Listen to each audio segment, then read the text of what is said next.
Dragon's Den, one of your most captivating podcasts out there, with your host, Lemithia.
What's good, people? What is good, man? I don't know about y'all, but I'm excited for this Saturday. Not that it's just 105th episode. We also got a classic man here, but it is the championship for the in-season tournament in the NBA. And y'all need to say it with me. LeBron James has been whooping ass in these basketball streets. So with that being said, we're going to move on. We got other people supposed to show up. My man PK is missing in action. We also got the infamous Mr. TSWS himself pulling up. I don't know what time he thought it was. Maybe he a little off track because he would have made a mistake. Again, just changing the times. But Mr. Ham Solo should be here shortly. And if not, it's just going to be me and my man Hoggy. You know what I'm saying? Hoggy, how you been? What you been playing? And what's been keeping your attention? Talk to me, my brother. Welcome back. Yeah. Thanks for having me on. Obviously the Game Awards, that was one big thing that happened. We also got the GTA 6 reveal. I've been on a bunch of podcasts, and I've been on vacation since the week of Thanksgiving. I'm going back in January. So I've just been playing games, and I probably finished maybe like 15, 20 games. So nice. Just recently I finished Just Sand, Return to Monkey Island, Pentiment, started up Like a Dragon Gaiden, I finished High on Life, I finished Super Mario Brothers Wonder and Mario RPG. I mean, so I've just been like playing games. It's just been a bunch. But yeah. Yeah, we gonna get into that later in the show about the onslaught of games we receive and having Covent push a lot of stuff back, and then we just got slaughtered this year in great titles. Shout out to the chat, man. Please, if you get an opportunity, share this to your social medias, because I can no longer do it through Stream Deck because Elon Musk has another API axed by a major company. Elgato no longer supports Twitter. or X or whatever you want to call it, man. Hoggeek, man, let's get into this Gran Turismo 6 trailer. Now, there was a lot of controversy this week over the trailer, and I would like to call out some of you. What up, Bloody? I would like to call out, if you want to come on, Bloody, let me know. I meant to call you earlier, but I was busy. There's a lot of controversy on Grand Theft Auto, and Hoggeet, are you a fan of Grand Theft Auto? I haven't played the earlier ones. I played 4, 5, and I'm obviously gonna play 6 as well.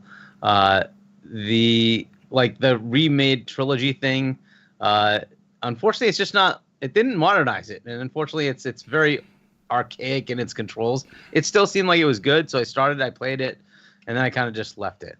But 4 and 5 were awesome. I liked Red Dead Redemption and Red Dead Redemption 2 as well. I love those. So I'm looking forward to GTA 6. I didn't need the trailer. I know I was going to play it anyway. But the only thing I was looking for from the trailer was, are they going to, because they've mentioned that they're going to try not to go after marginalized groups.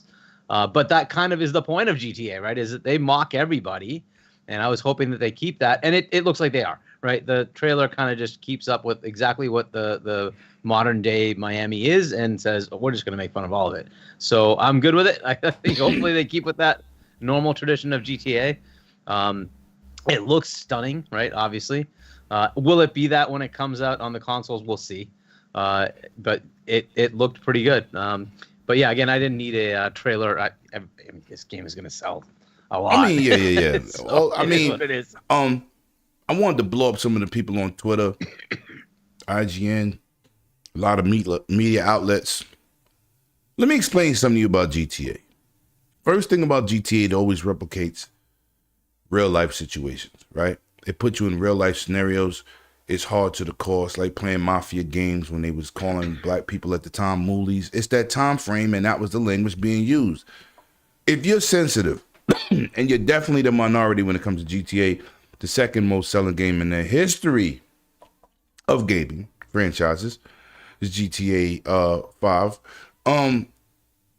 People say, "Oh, look what they're doing to the women. They're womenizing the women. This is male chauvinistic situations out here." First of all, let me say this. Go visit Miami. Yo, facts. I'm in Miami every year for my birthday. So if you got a problem with chicks popping ass on the top of cars, don't go to Miami. If you got a problem with women in strip clubs, don't go to Miami. If you got a problem with women in bikinis, don't go to Miami, Hawaii, the Caribbean, Mexico. Don't go nowhere.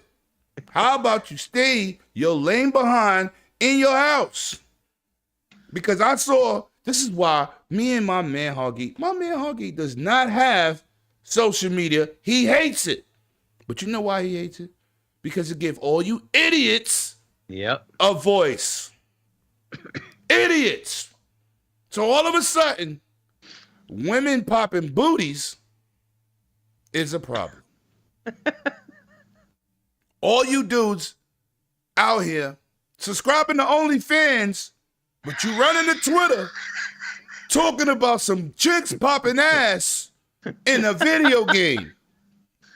I just got to put some sense on this, Hoggy, because we men here, right? And I like women. And I didn't get offended. Women ain't getting offended because they the one got OnlyFans pages, most of them. They the one popping coochies in the clubs.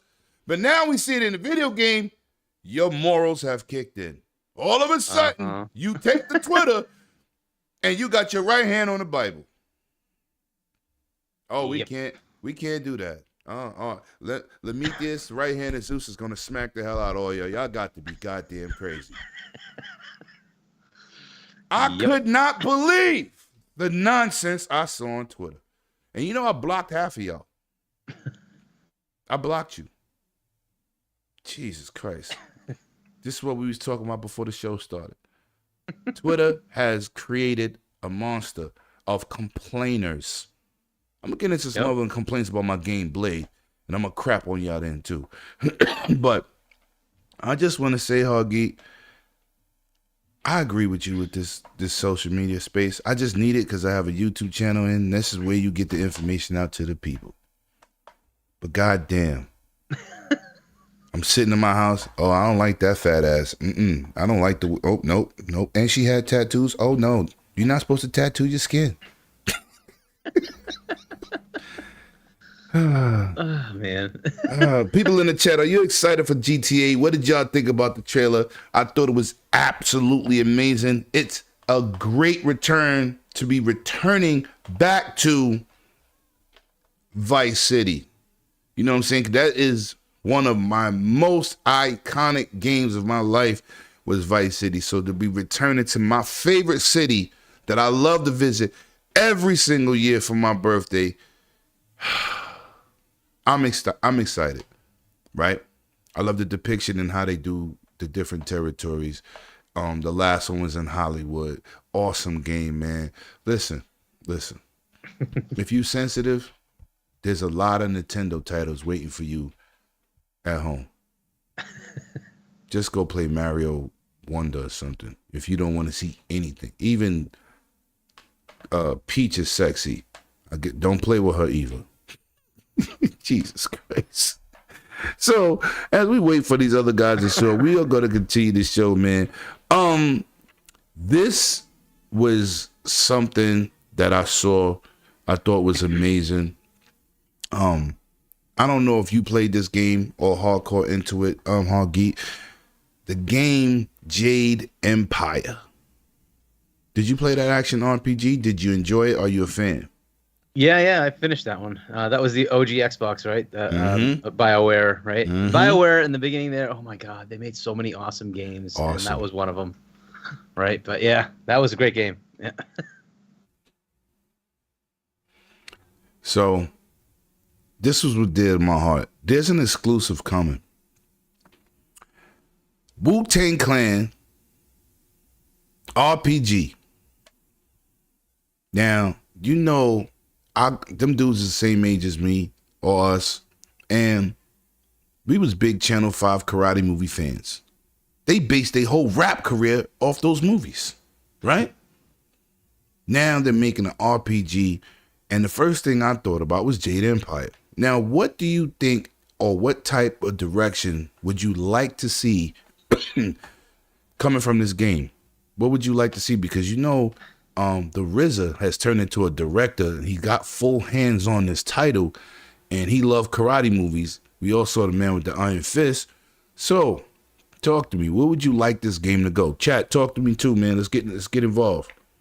This one's just something I don't really know. I don't know. And this is another Xbox game, right? They're the ones doing this. Is that correct? Mm-hmm. Yeah. So yet another of the many things they're working on. Yeah, I don't know what their plan is. It's a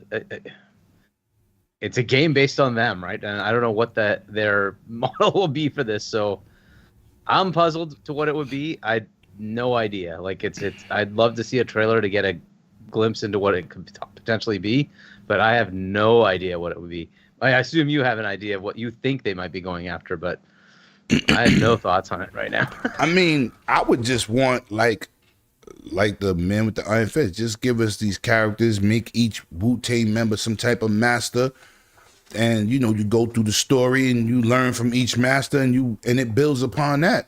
I mean, them dudes, they're me. You know what I'm saying? We all came from the same era, and yeah, like my man said in the chat, the Shaw Brothers, we grew up on that stuff. You know what I'm saying?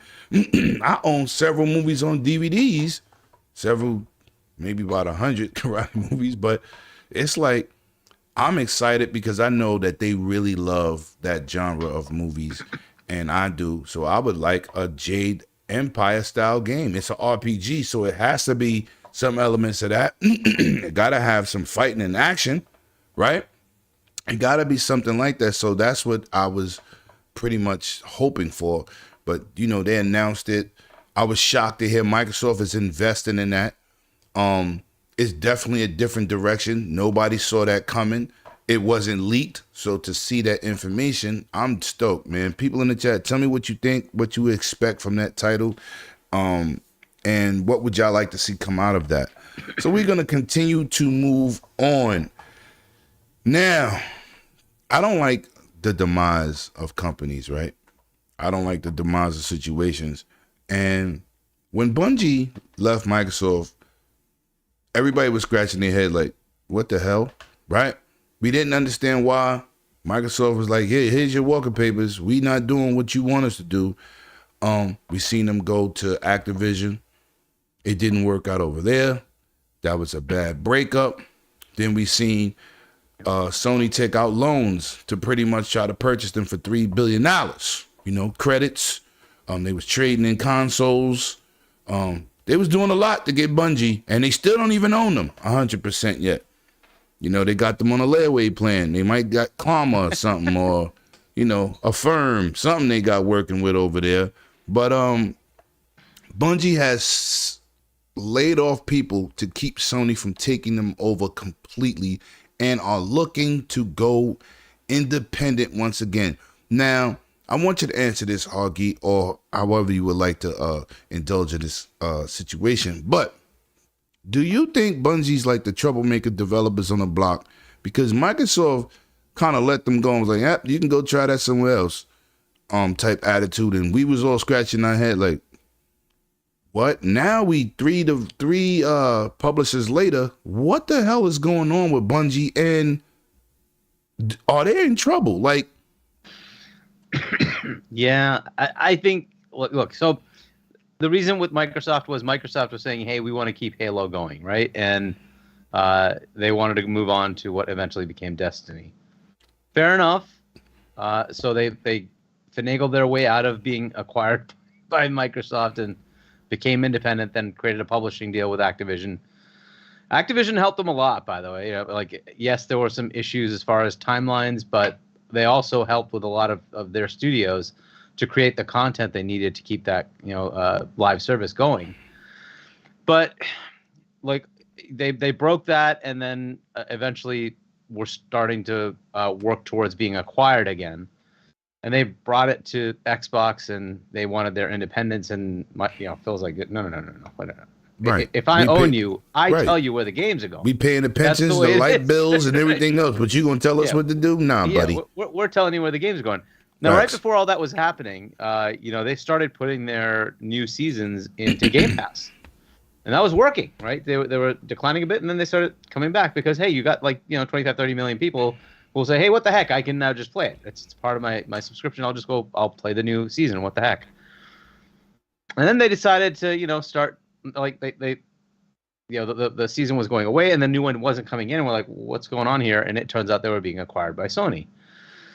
Okay, cool. Now you're back to the, hey, you have to pay, what is it, $30, $40, whatever it is to get the season. And the season wasn't that great after were bought by Sony. And there isn't that, hey, you're just subscribed to PS Plus. Why not try it? It's available to you. They didn't do that. So now you're asking for people to pay. And unfortunately, in that kind of game, it is word of mouth, right? If people are having fun, other people will just jump in. Like, hey, I want to have fun with you. Let's go play raids or whatever, right? Let's go. If you're not having fun, it's going to deter people from, deciding to buy it. And that's kind of where they are. They had a 45% decrease in what they were expecting, right? So fair enough. Now they had a part of this as a part of their agreement to be acquired. They are acquired, but they retain independence because they have their own board. Three of the members out of the five are Bungie, and two are PlayStation. Except if they can't meet their revenue targets, and it looks like they're not meeting their revenue targets. Is Bungie in trouble? Well, I mean, look, if they have to get fully acquired, they're fully acquired. That's just part of their agreement. Is that going to kill anything? I don't know. This is the part that's confusing to me, right? The reason they went after Bungie was to take the knowledge of what they've done in the live service games arena to bring that to their studios, right? That was the whole point. The savior for them to bring their games as a service. And J-Rock had this awesome, I guess, meme on what's happening here. Who saves the savior? If you're going to go in and say, fine, Sony takes over. But they don't know how to do live games. That was the whole point, right? What are they going to tell them? What are they going to do? How are they going to turn it around? Is Herman Hulst suddenly going to be the live service guy? Like, he's never done it. Like, where is this going to – how are they going to fix it? right? The whole point was that Bungie was bringing that talent to them. If Bungie is failing, well, who fixes that? Right? They don't have anybody else. Okay, well, if that's the case, are they better off just saying, you know what, Bungie, go back. We don't want you, right? And sell it out to the market or something. Go give it to somebody else or something. I don't know. I don't know what they will end up doing here, but I don't see there being a place where Sony is somehow helping Bungie get back on their feet, because they have nothing to give them. Bungie's the one that brought the talent. Bungie's the one that brought the know-how. What are they going to tell them? Factions didn't even go anywhere because Bungie told them Factions wasn't going to go anywhere. Maybe Bungie was wrong there. I don't know, but I mean, I'm going to trust Bungie, who's done it for a decade. They also created Halo, which is the franchise that's still running. I don't know. 30 million players strong. Let's be petty like 50 Cent. Right? And Halo is now outperforming Destiny on Xbox. What? Whoa. Yeah, it's outperforming. We don't say the facts here. We don't say the facts. Oh no, don't say those facts here. You know, and look, if this is the space they're in, it could be that, you know, Bungie, like, they're, you know, laying off people, they're cutting down on all the benefits. There's no merit increases. Look, once you do that to people, they do get to a point of like, I don't feel good here anymore. I'm gonna start looking elsewhere, right? And if you get your core talent to start leaving, I mean, the studio becomes like a shell of what it was. And this, we've seen this happen with many great studios. If things start changing, people leave. And once those people leave, the know-how, the talent that brought you, the storytelling, that whatever, it just goes. It goes with it. I don't know what's left. Marathon, they tried it with some streamers and said, hey, if you had to play this game as it is, would you play it? And they're like, nope. And it's like, hey, you know, if your new game isn't doing anything, your old game is dying, what's left, right? And you can hope that the next DLC that's been delayed to mid next year helps, right? The next expansion for Destiny. It may not. And where they are is very interesting. So this whole thing was, you know, what do we do for, you know, how does PlayStation pivot? Because they're moving to games as a service. That's what they're saying, right? What does this mean for them? Are all of their games going to kind of be in this trouble? Should they pivot back and say, let's just make the games we used to make? They at least worked, right? But you're pissing off those studios. There's some massive leadership changes at Sony, or PlayStation, right? So this is a very odd time frame. And if this is going to continue, I don't know how Bungie is helped by PlayStation. I think they really need somebody like Activision, to be honest. Activision at least knows how to continue and sustain live games. They have several of them. Like, they have one of the longest standing ones in World of Warcraft, right? They've been doing this for a while, right? And so I don't know. I don't know what happens here. We'll see how this goes. But again, like J-Rock said so succinctly, who saves the savior? I don't know. I don't know how Sony comes in to fix this. We'll see. But I think they are kind of in trouble. Well, we'll get into later in the show. I'm gonna say some things about Sony's future that's biting them in the ass right now, right? Mm-hmm. Their old school motto, you have to move with the times. Like I asked last week on the podcast, I said, let's be real here. How many people who go to the store and buy a music CD today? Not a lot. I don't know anybody. You might know somebody. I know. Vinyl is outdoing CDs, but wow. But I think that's what happens, right? There's a small percentage of people, but most people are streaming, right? Spotify, or you just buy the music on Amazon or Google or whatever, right? So, Bloody, welcome to the show. Is your sound working? Are you good? Nope, you're not good. You look good. That camera looks nice. We don't hear nothing. That finger looks in HD. I know why, because I was like, the system defaults to my other microphone instead of my good microphone, you know? Y'all got to hear me nice and clean, like, right? I was like, you know how Windows be when it updates and changes all sorts of boom, it's all that good stuff. All right, you came in here, Hoggeek turned to Shrinking, man. So I had to fix that. But Yeah. welcome to the He show, turned my into brother. the mini-man. What's going on, brother? What's Round going of on? What's applause going for my on, brother. RD? And shout out to everybody in the chat, man. Shout out to y'all in the chat. Thank y'all for pulling up on another Saturday, episode 105. But 108, we're going to try to make it special because that's no pun intended. Hell yeah. That's the way we do. All right. Bungie Woes, Mr. Bloody Buddy Woes. What do you think can be done with them, man? Because the 45% in revenue drop. Destiny numbers are lower than Halo. Halo at 30 million players. I'm petty. I told Listen, y'all. hey, everyone said that Halo was dead when Infinite first launched, and everyone else said, hey, look, give Halo just a little bit of time. And I was like, ain't gonna shine. No, 836,000 people a month active is not dead. That's the ponies. That's why I said at people work. be saying. I didn't say we be saying. People be saying, you know, And Halo now was you dead. can't But we're find just the like, no, ponies. it ain't dead. I was like, it still has one of the highest active multiplayers out there. And he said, just give it a little bit of time, a couple seasons, and it will shine. And look at what happened. Right now, they just put out the new season, and Firefight is killing it out there. I was like, they could say what they want, but Halo still has one of the best and most competitive multiplayers out there, has some of the most in-depth, community-driven content out there thanks to Forge. And I was like, and now would you bring back the squad-based survival modes with Firefight? Oh, it's a wrap. Take that, ponies. And they still have stuff from Certain Affinity coming in. Right? We don't even know what that is. It could be a battle royale. It could be something totally different. It could be the battle royale. It could be something else. I was like, honestly, I'm really hoping that they bring back the Spartan Ops that they introduced back in 5 with the side stories that they did weekly and all that. They add that. I was like, literally, Infinite can sustain itself for a while. Y'all know what just happened?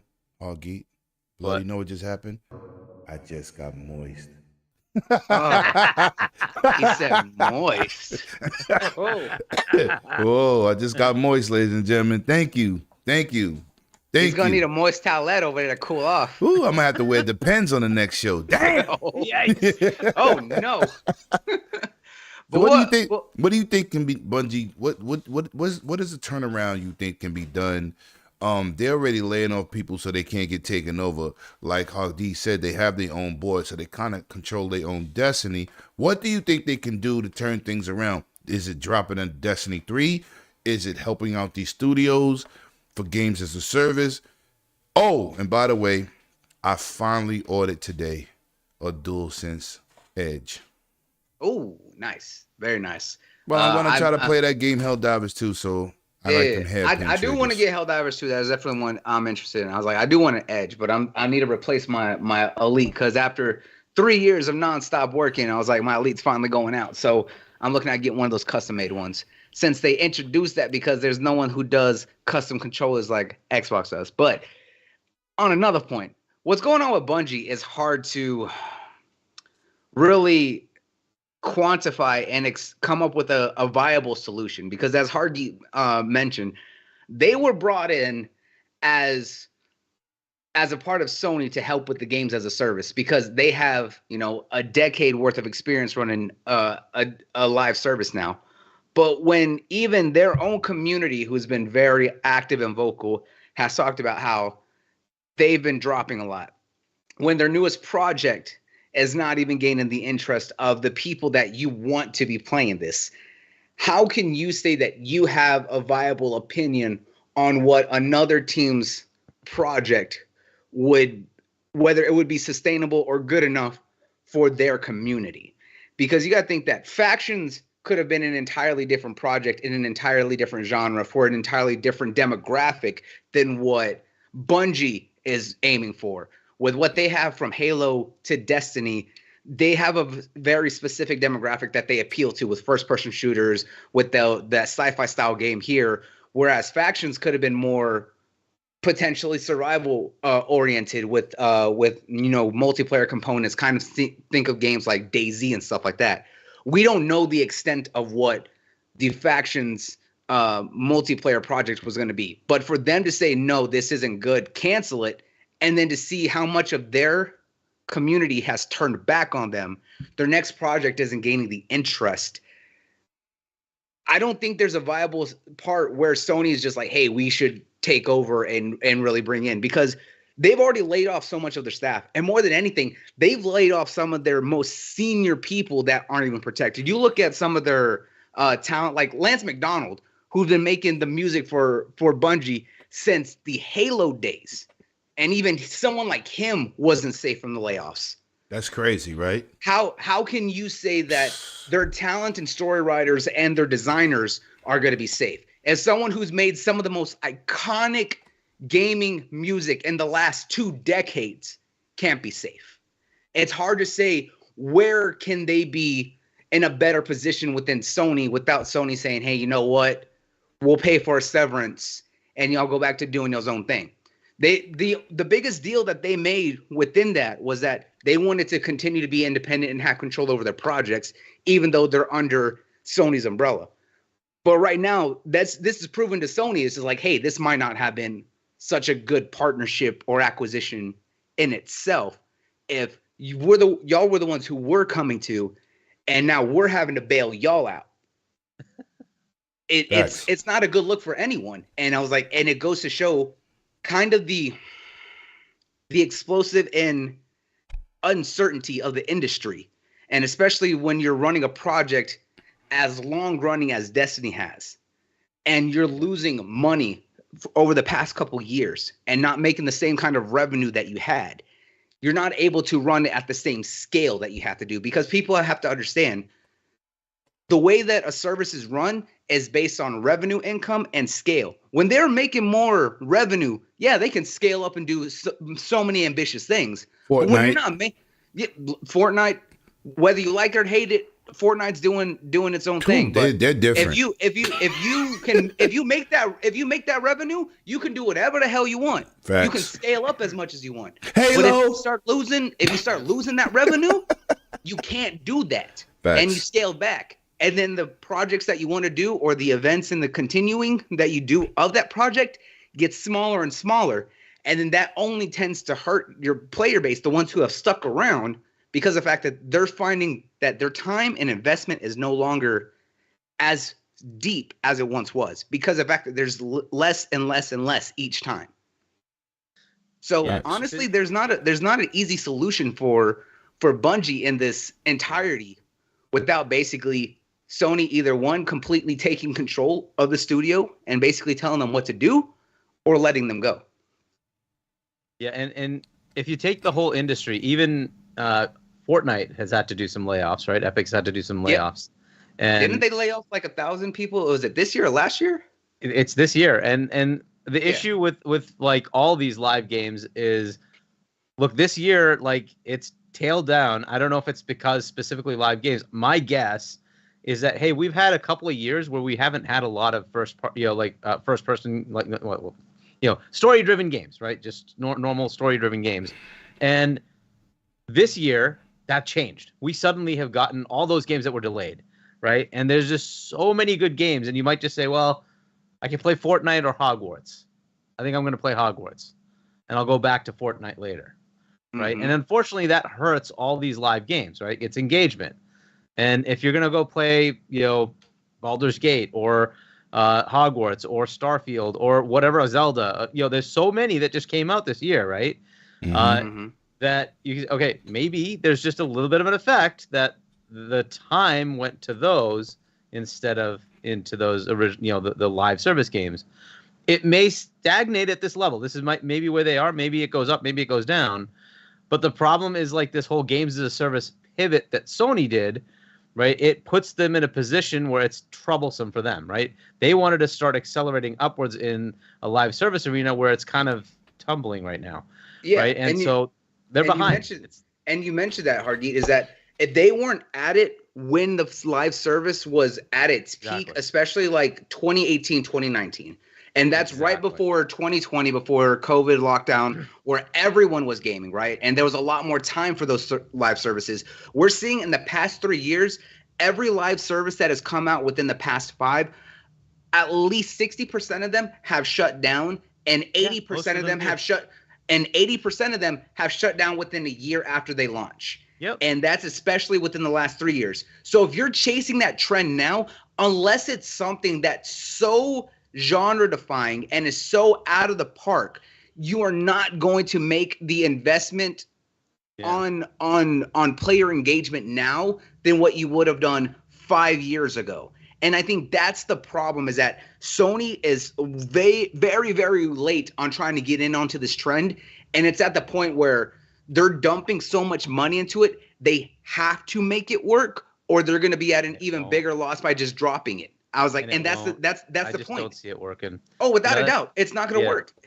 Let me see. Let me. Go ahead, I'm sorry. Yeah. No, go ahead. Yeah. So Phil recently said that, as far as these live games, the model of taking something big and trying to make it into a live game is not very tenable. You're better off letting an independent thing try it and say, hey, does this work?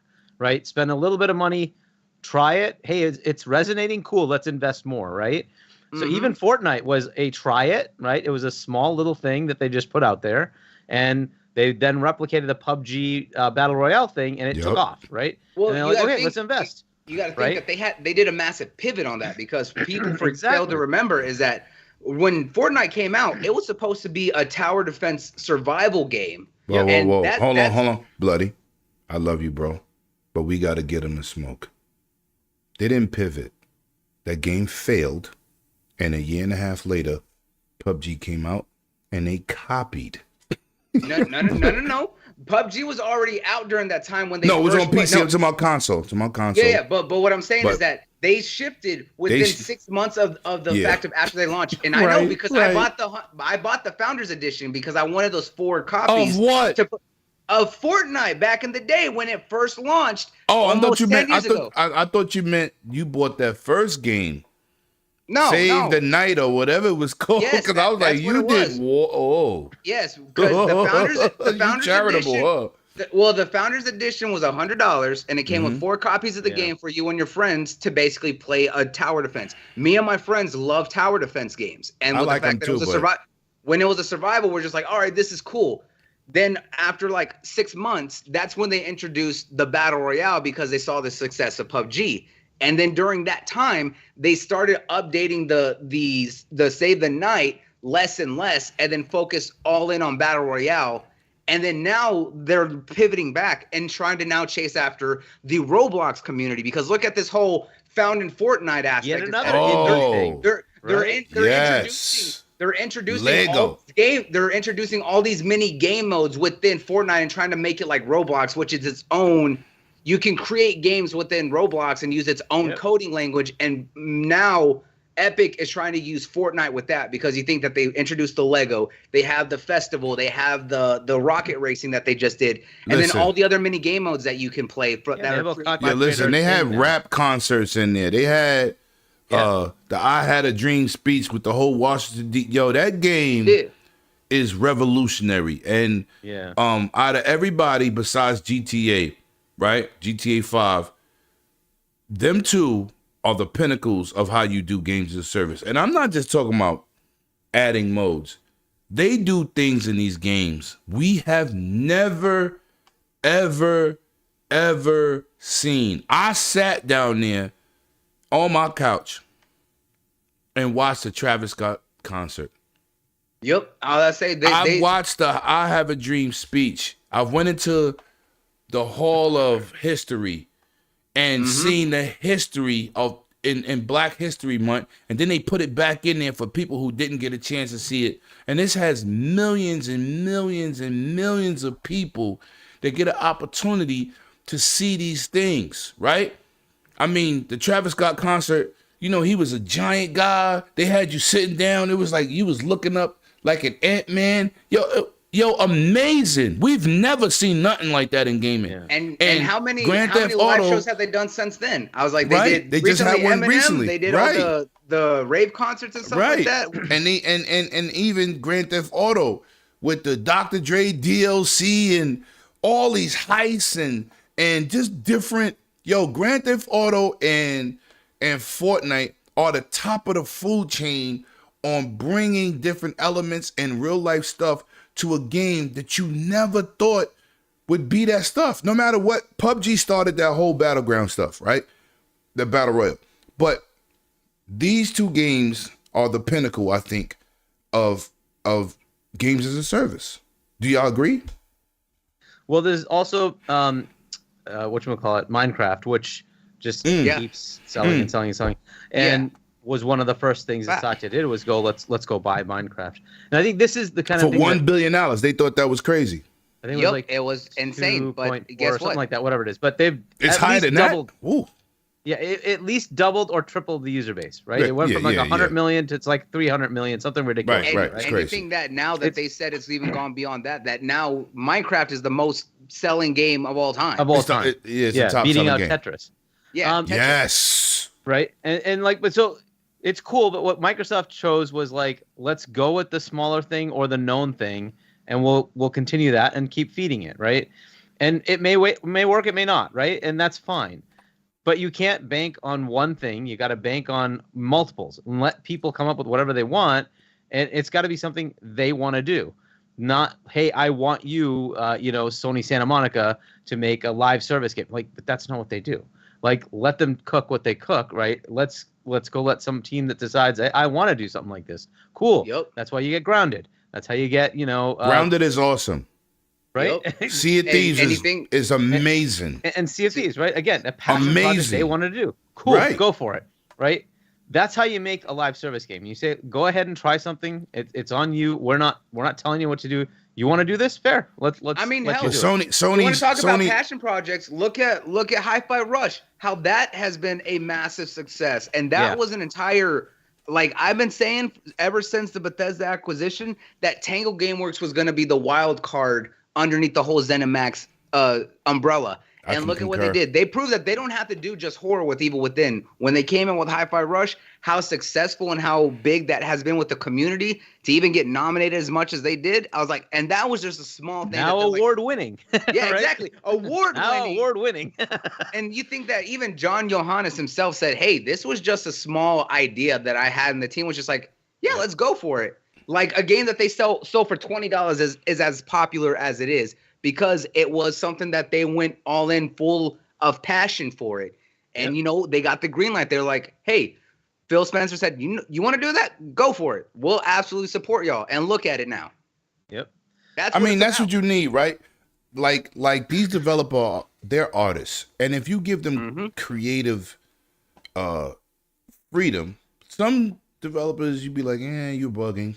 But a lot of them got some great ideas. And you want different people's ideas moving forward. Now, I'm going to tell you something that's the problem with Sony. Sony will sit down like these rap companies back in the days, right? When I used to be with my rap friends. When DMX came out, other companies outside of Def Jam said, we need a DMX. We need you to go in the studio and be this guy.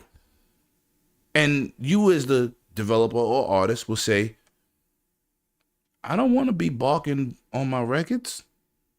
That's what he does. It's like that. That's not me. Right. That's like trying to tell someone like, I don't know, like Busta Rhymes that I want you to go out there sounding like 50 Cent, right? Right. Yeah. Or it's like, listen, you got to give. Sony's not in that financial position to just say, you know what, go out there and make titles that you think would move this industry forward. They're not that type of company.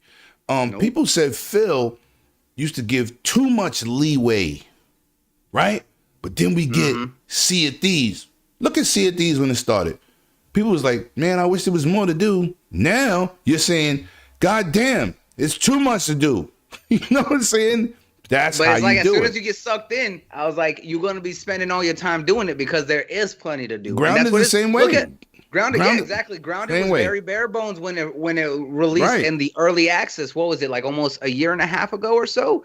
And then look at it now. It's got all of these expansions it's not just one small area. It's like that whole backyard. They have the birds, they have the water and all this stuff here. I was like, they've grown it because of the fact that they're like, hey, we're committed. Hell, look, biggest point of example, look at State of Decay 2. Look at how many updates State of Decay 2. They are going on 32 updates across almost 4 years. You cannot tell me there's a team more dedicated to their game than what Undead Labs has done with that game. And that game was great when it came out. And when you go and play it now, it is not the same game it was 4 years ago. It wasn't. But we gotta move on, man. Bloody, real quick before we move on. Jedi Knight Peter, y'all see I put his thing up, man. My Australian brother, he's supposed to be pulling up. I sent him the link, so he'll be in here a little late, but I still got him set up. You're gonna hear his voice.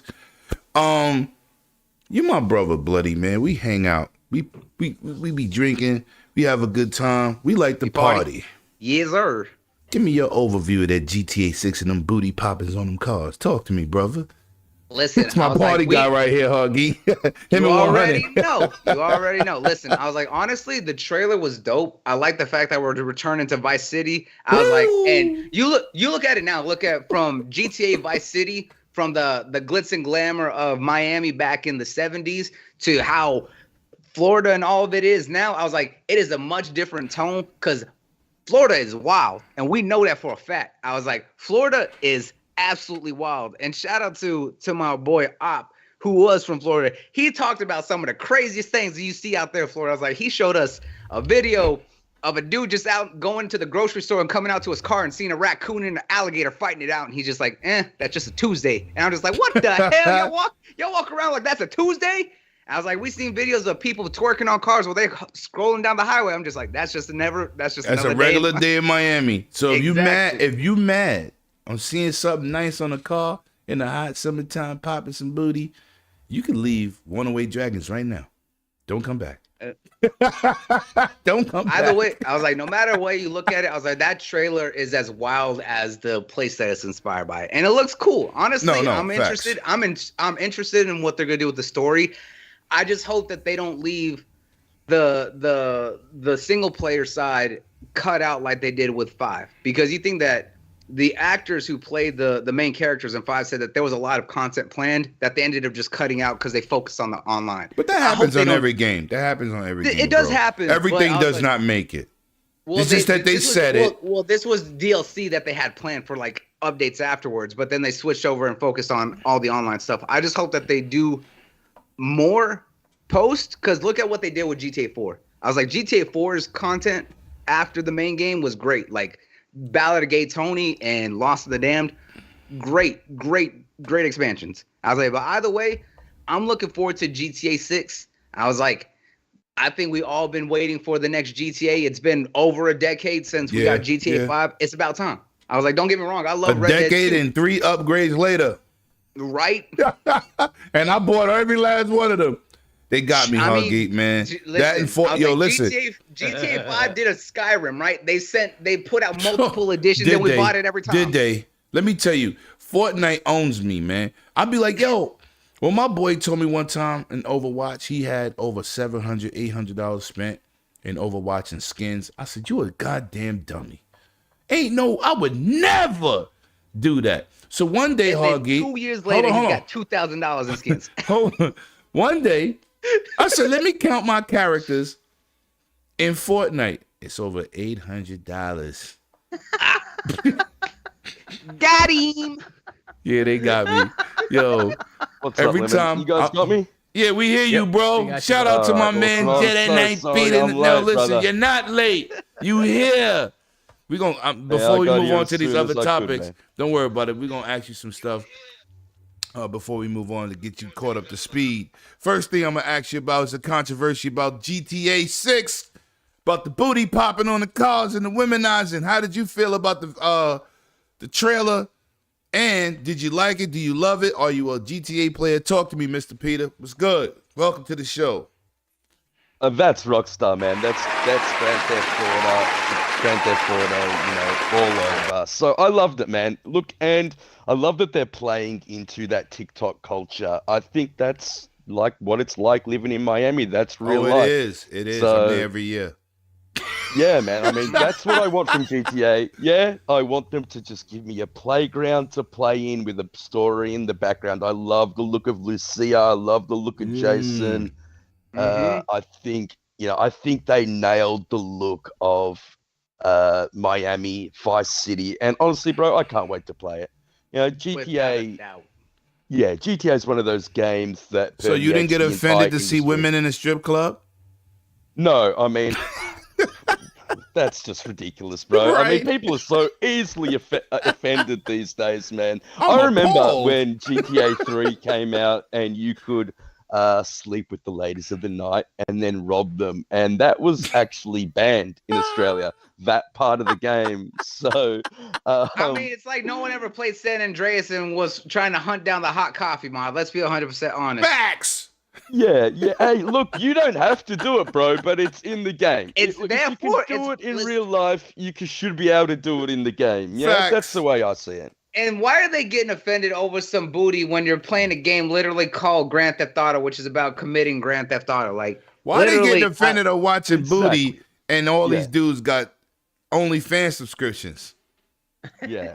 Honestly, I was really worried about it. I was worried that Rockstar were going to tone everything down. Nah, man. No. Nah. They ain't never doing that.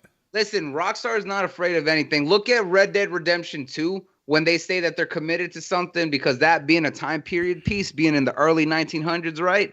The heavy racism, and they didn't shy away from it. They were 100% all the way in it, trying to make it authentic, both on the good and the bad. That's what I said about Mafia.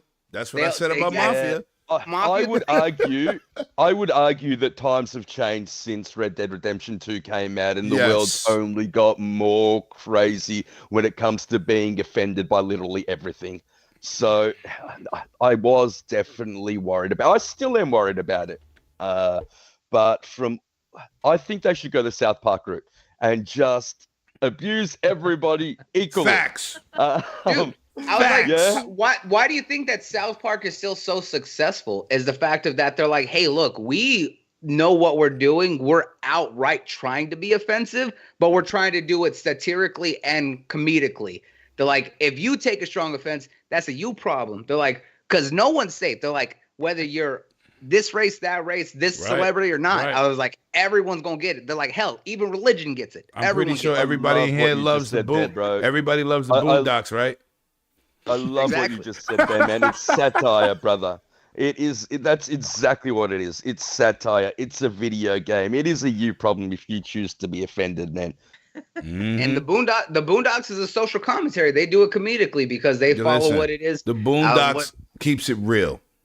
They do. That's it. Like to say. They keep it real. When it come to racism, they keep it real. When it come to sexism, they keep it real. When it come to stereotyping, they keep it real. I want Boondocks to come back because you don't get too many shows that be real. Like I brought up earlier before you got here, Peter. I said in Mafia, which is one of my favorite series besides the third one's a little weird, but 1 and 2 Mafia, when it was the black people was called from the Italians, they was called moolies. But that was the time period and the language. So being that everybody hold on, bloody. Being that everybody's so sensitive, they supposed to change the lingo that was being spoken in the time of the 50s and the 40s because people are sensitive. That's not being realistic to the history of that time period, right?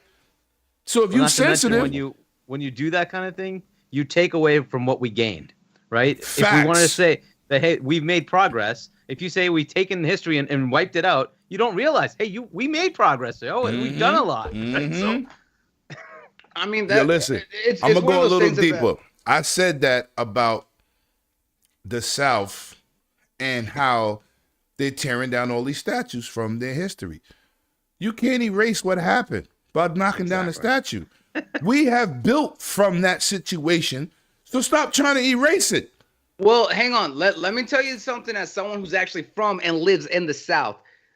There's a fine line on there. Is that one, yes, we're trying to take down the icons, but you also have a lot of elected officials that are also trying to erase those bad parts of history to basically just cover it up. And a lot of them are the ones who don't want people to know. I was like, especially in Texas, I'll say this. They don't want to talk about the Trail of Tears for Native Americans, and they don't want to talk heavily about slavery and especially what happened at the Alamo in Texas. I mean, I get it. We ain't gonna get it deep into that. But what I'm saying is how they just try to hold on, bloody. What I'm saying is how you gotta, if you that sensitive, don't read history books.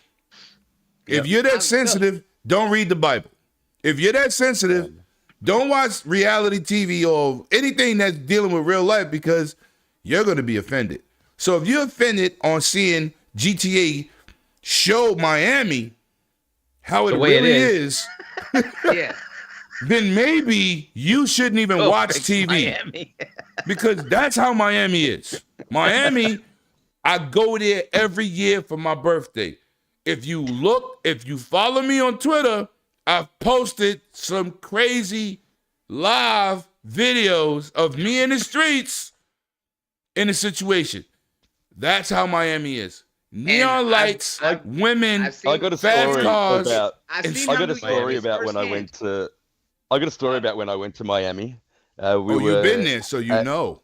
I have been there. Yeah, I have been there. My uncle actually lives there. But we were at a restaurant and we were sitting down. We were having a nice meal. And across the way from me, I don't know, maybe 10 meters away, there was 2 men sitting having a meal. And underneath the table, they had 2 suitcases.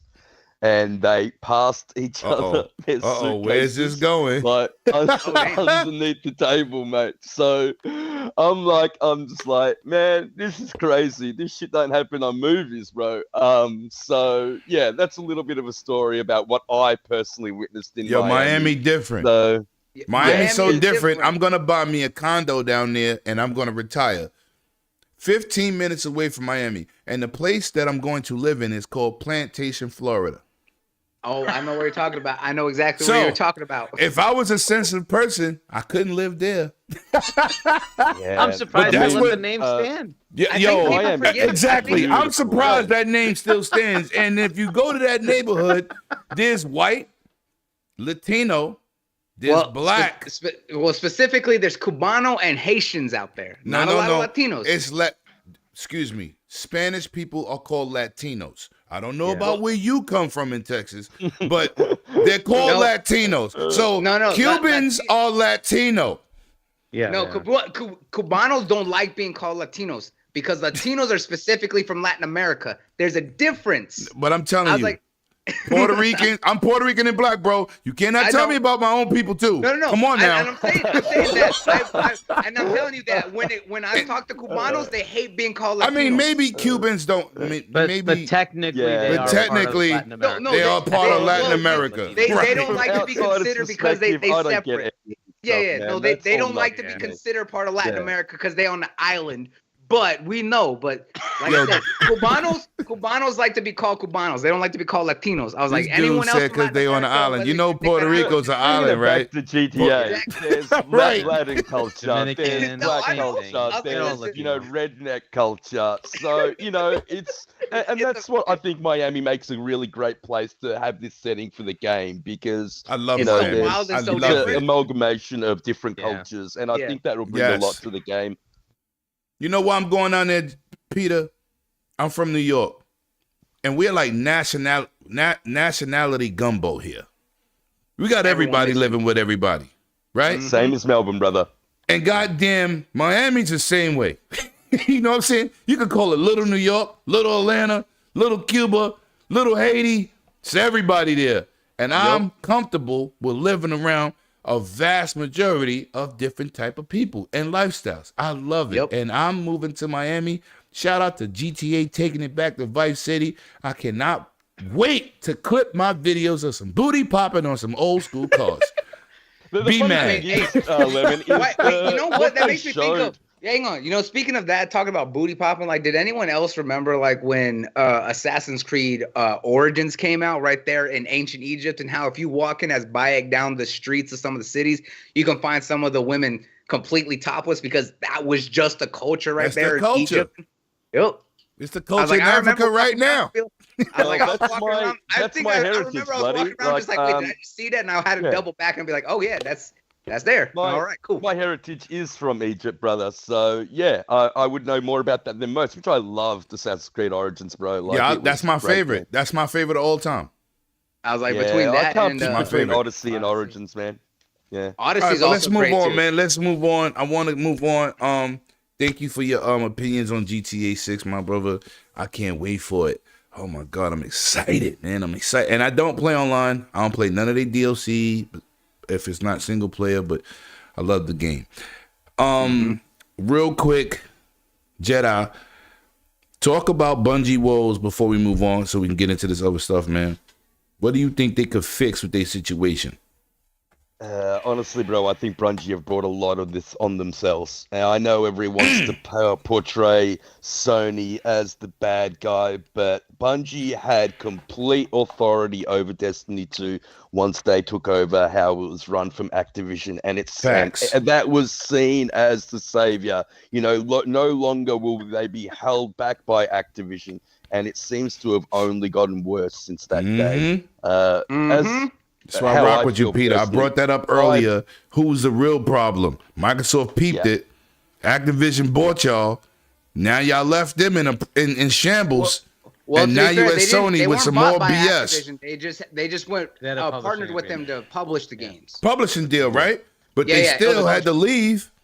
No matter what the deal was, there was a problem. They bought themselves out of the contract is what it was. Is they basically owned all the rights. So Activision didn't retain anything anymore. Damn. Well, what happened with Marathon is Marathon doesn't look good at all, so I don't think anybody's interested in that. Destiny 2 is bleeding players. The last DLC was terrible, and this is coming from the actual people that love the game. Now, there is hope with the final shape. What they're hoping is that's going to be the culmination of 10 years of storytelling, and they're hoping to bring people back, players that, you know, have left. But I think most people, or a lot of them, will come back because they want to finish the story. The problem I have with Destiny is it is almost impossible as a new player to then get into the game and play it. I mean, I'm just so far behind. Or player that was into it, like me, and can't catch up. I'll say that's intimidating. It's intimidating. It is. And you think for me, Lemon, I put 1,000 hours into the first game across the first 4 years of Destiny 1. I put 200 hours into Destiny 2 when it launched, and I'm just like, this is a step back from where they were with Destiny 1. I'm not going to wait another 5 years for them to fix everything. And when I look at how much it is now, and also the fact that they remove content, I'm just like, nah, I can't do that. I'm just like, I'm not going to pay for expansions that I can't access now. No, facts. And have to wait till I rotate it in. I gave up, man. I cannot play, bro. Like, I own them and I cannot play them. Why the hell would I give them more money to buy more DLC? Like, it's a question that I have for Bungie. Like, it just makes absolutely zero sense to me. All of you have played Destiny, and one thing I didn't like is the story. Halo hooked me pretty much immediately. Right? I play that game and I'm like, Destiny, is there a real story though? I was gonna say that's my problem. Is there a story in Destiny? Right, first. And Destiny 1, the story was so segmented. And they touch on something and then I don't look at Destiny for the story. I'm not gonna lie. The story's there, but it's so segmented and spread out because they want you to work for it. And there's some games where that works, but a game like Destiny is not supposed to be that way, right? I was like, they didn't really start focusing on story until really Rise of Iron at the end of Destiny 1. I was like, Destiny 2, year 2 with, what was it? I can't remember. I think it was the Witch Queen. Fallen King or something like that. Yeah. Fallen King or the Taken King. Taken King was when they introduced Oryx. And then Rise of Iron was after that before they did Destiny 2 with that whole story. I was like, Rise of Iron was the first like real solid story. Like Taken King had story, but it still wasn't completely there. It was Rise of Iron that sold me on the story of the world that they were building. I'm just like, okay, I can get behind this. And then it made me realize still that everything is still so segmented because you have to find in-game lore. Then you have to read the lore on certain guns or certain armor pieces to get this background story. And then you also have to read everything in the appendium that they have on the companion, like phone app and stuff like that. And I'm just like, okay, this is great for those who are like lore-holics, but I don't want to waste my time doing all that. I'm going to wait for someone else to do it so that way I can find it more. I just want the main story that I can get in this expansion. In a world where there's so many good games that give you good story, that is just a major fail to me. I didn't like either one, Destiny 1 or 2, right? And it's Bungie, right? So I'm like, dude, Halo is one of my top games, right? Top games of all time. And this is what you're giving me? Like, it just, I couldn't understand it. And then you're saying, okay, season, blah, blah, blah, blah, blah, blah, blah. I'm like, first off, I can't even play all those seasons because if you didn't catch them in the right time, apparently you can't even play them anymore. I'm like, what? So the whole thing just is too convoluted. So I don't know that new people would come into this. I have no interest in going to that ever. And if they made a Destiny 3, I'm just going to skip it. They would have to make it compelling enough to say we have a solid story that you'll get hooked on immediately. But it really is not really a campaign, right? That's my problem. It's like the new Call of Duty. Is that really a campaign? The problem with Destiny, I think, is they does. market it. No, as not a that new, story. not the So 3. When they first showed the weird. trailers to Destiny, they marketed it like it was going to have this big epic story. And then Bungie coming off Halo, one of the best stories ever told. Like you said, Bloody and Huggy, it instantly hooked you. You know, you Instantly, were right. instantly connected I'm on to Xbox the because of Master Halo. Chief. Yeah, and to Cortana. Yes. I mean, the gunplay is For amazing me, in it was- Destiny. it I was- think it's it second was to Cold none War. in any game. It is just Gears. the gameplay is perfection, if you ask me. But I think it also needs to be driven by a story. And when they market it, they marketed it like it was going to have a big story. And I remember when I first played Destiny, when you get to that cutscene when, I don't know, that guy's sitting on the throne. I'm not a very big Destiny lore fan. I'm like, okay, here we go. It's stepping up. And that's literally all we got. Yeah, like, did I just play a Bungie game? It really made It's no not really sense to me. story driven. It's more cooperative and multiplayer. I played. Yeah. I got most of my exotics in the first one from playing multiplayer. Dude's like, "How you get that gun? You only play multiplayer." I'm like, "That's how I got it." Yep. Yeah. So do you- Lemon. Go- Lemon, can I hit this super chat for you? Oh, go ahead, bro. I didn't even Yo, see it. shout out to the Drawn TJ for that $2 super chat saying COD 3 is amazing. Everyone hit the like button. Appreciate you, bro. I thank you. I appreciate you, John TJ. That's my guy. But we got to move on, man. Like I said, shout out to everybody that's pulling up, man. We started off light, but now we right. Now we're gonna have a fun Saturday night. Bars. Let's go, Sunday man. morning, bro. What are Oh, well, talking for about, you. mate? Yeah. Yo, you know what? I'm gonna show you something real quick. Shout out to my man. Hold on. Hopefully the weather's good for the future. So tell us how it is there, Peter. Man, This it's is terrible. Yo, today, look, I talked to my man Peter and Risk It about this for a good time.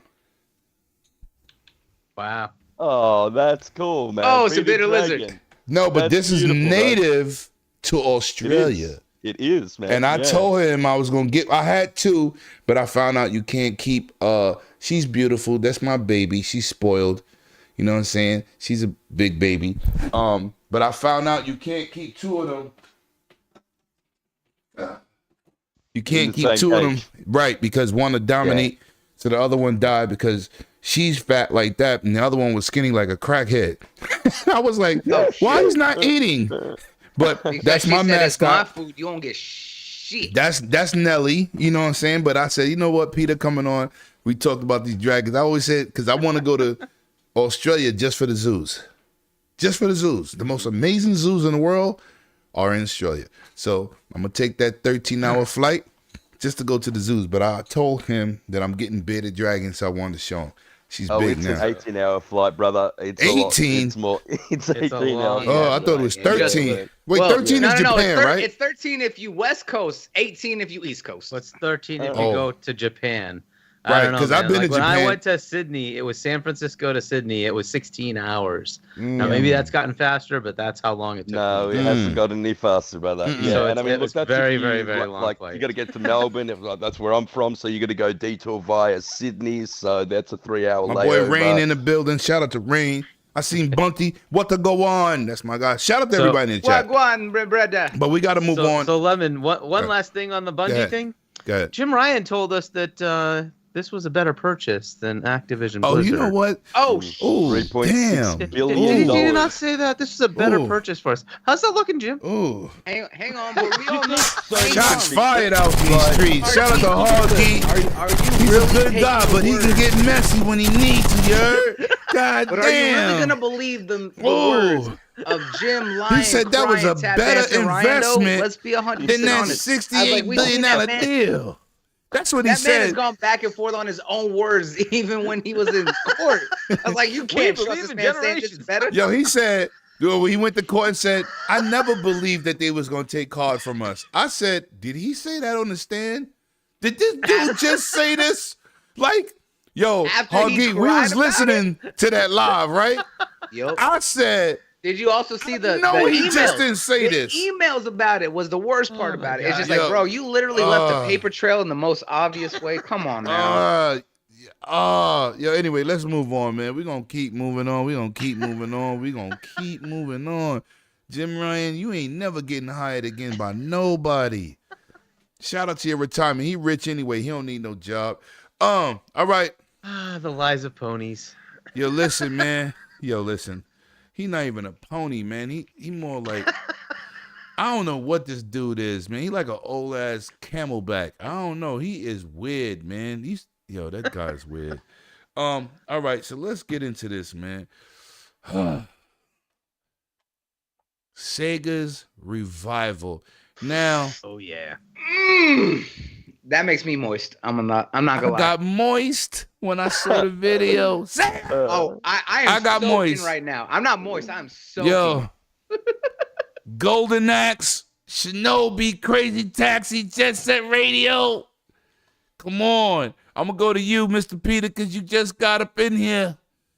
Man. Now, Sega dropped that Frontiers, which I'm still pissed off about because it got Super Deluxe, a.k.a. Dreamcast popping. Right? Mhm. This Yep, day and yep. date, that ain't supposed to happen, man. It's fixed on PC, and I'm still not gonna play it on my console. I might buy it and play it on my Asus ROG Ally. Oh, I got a nice video for y'all coming up. Just waiting for some parts. But anyway, I got how some good a small some- little montage trailer can be. Yeah, and how it stood out amongst everything else. I mean, what instantly hit me was Golden Axe. I love that game. Yes. Oh. Let's go. Did you see I him grew riding up the with little Golden Axe, man. thing? Yeah. you mean the- and The dwarf. Yeah. The what was he? He's a barbarian. That's what he is. Yeah. The way he was riding on that everything. Yeah. Talk to me, Peter. Talk to me. Did it give So you that's what butterflies in your I'm stomach? Because most that's why I got excited That's why I about. got a Sega in the background. That's why I got my Genesis playing in the background. And Just I mean, we got maybe, 10 seconds of the game, Five and games. that's all you needed, bro. It was so good.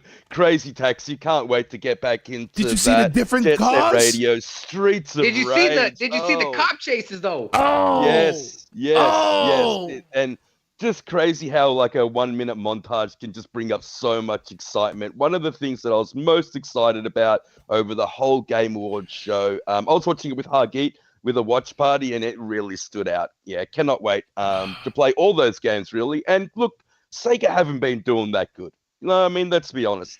They really haven't been doing, but I think this could be a little bit of their revival. They've been on a massive upturn over the past whoa, over the past don't, 5 years. Don't piss Bloody off. You know he's a Japanese connoisseur here. No. This isn't even the fact that I'm a Japanese connoisseur. It's the fact that I actually pay attention to Sega because I have friends at Sega, Yeah, and I know how much they've turned around the past 5 years alone. Yeah, they have made a lot of money. Like we keep forgetting that the Yakuza series and the Persona series Yep. do very well. Yeah. and Yes, they it's do. worked Does very very well. well for them. Yeah. And Mhm. this partnership they're having with Xbox is just giving them money to make their games. So it's they're And putting their despite games in Game Pass now. So And not even the fact of just like how people feel about Sonic Frontiers. Sonic Frontiers was very successful for them. I was Sonic like, Frontiers is an awesome game. Yes, Bloody. it is. I was like, I'm some not, people- but hold on. It's an awesome game. I'm not forgiving them for that pop-in. I'm sorry. Hey, you can not forgive them. That's completely fine. No, I was like, none of that's- us should be that- forgiving no, them. No, that's fair. I was like, the game is still great, but what I'm saying The is game that is fantastic. Frontiers was the Jesus. first good Sonic game in a while for a lot of people. And I'm saying is that Sega has been on a massive upturn recently.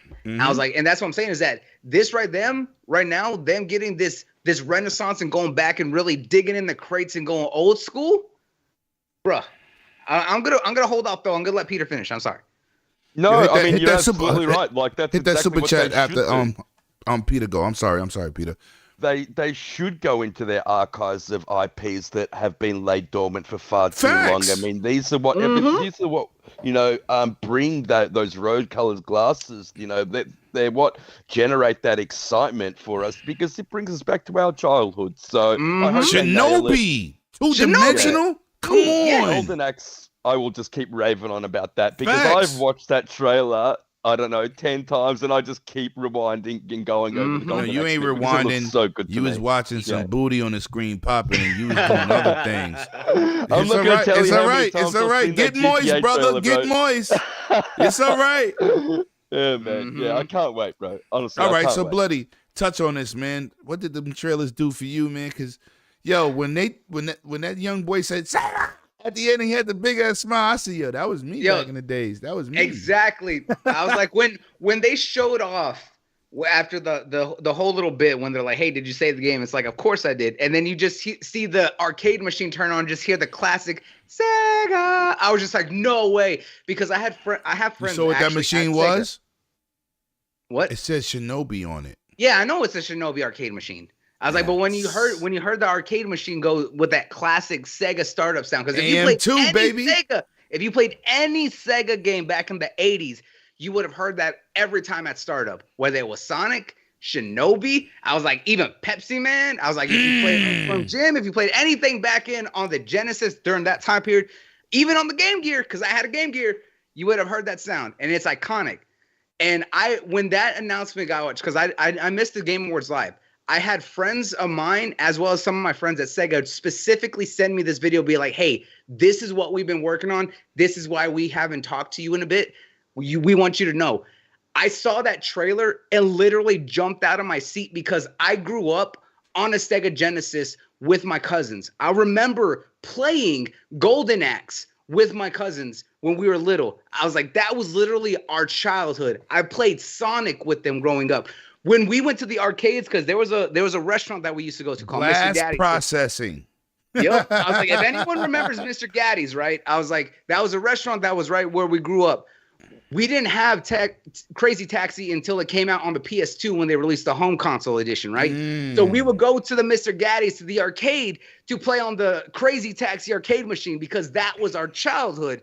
And of course, Jet Set Radio was the one game that I had on my friend's Sega Dreamcast. I didn't have a Dreamcast myself, but my neighbor, who was a close friend of mine, I bought a Sega copy of Jet Set Radio just so I can take it over to his house so we could play it because I loved what Jet Set Radio was. Did you see the animation in the new one? Did you see the animation? God, yes, I did. I was like, oh, dude, I literally lost my shit. Me and Akuma were watching it, and we got so hyped. Take my money.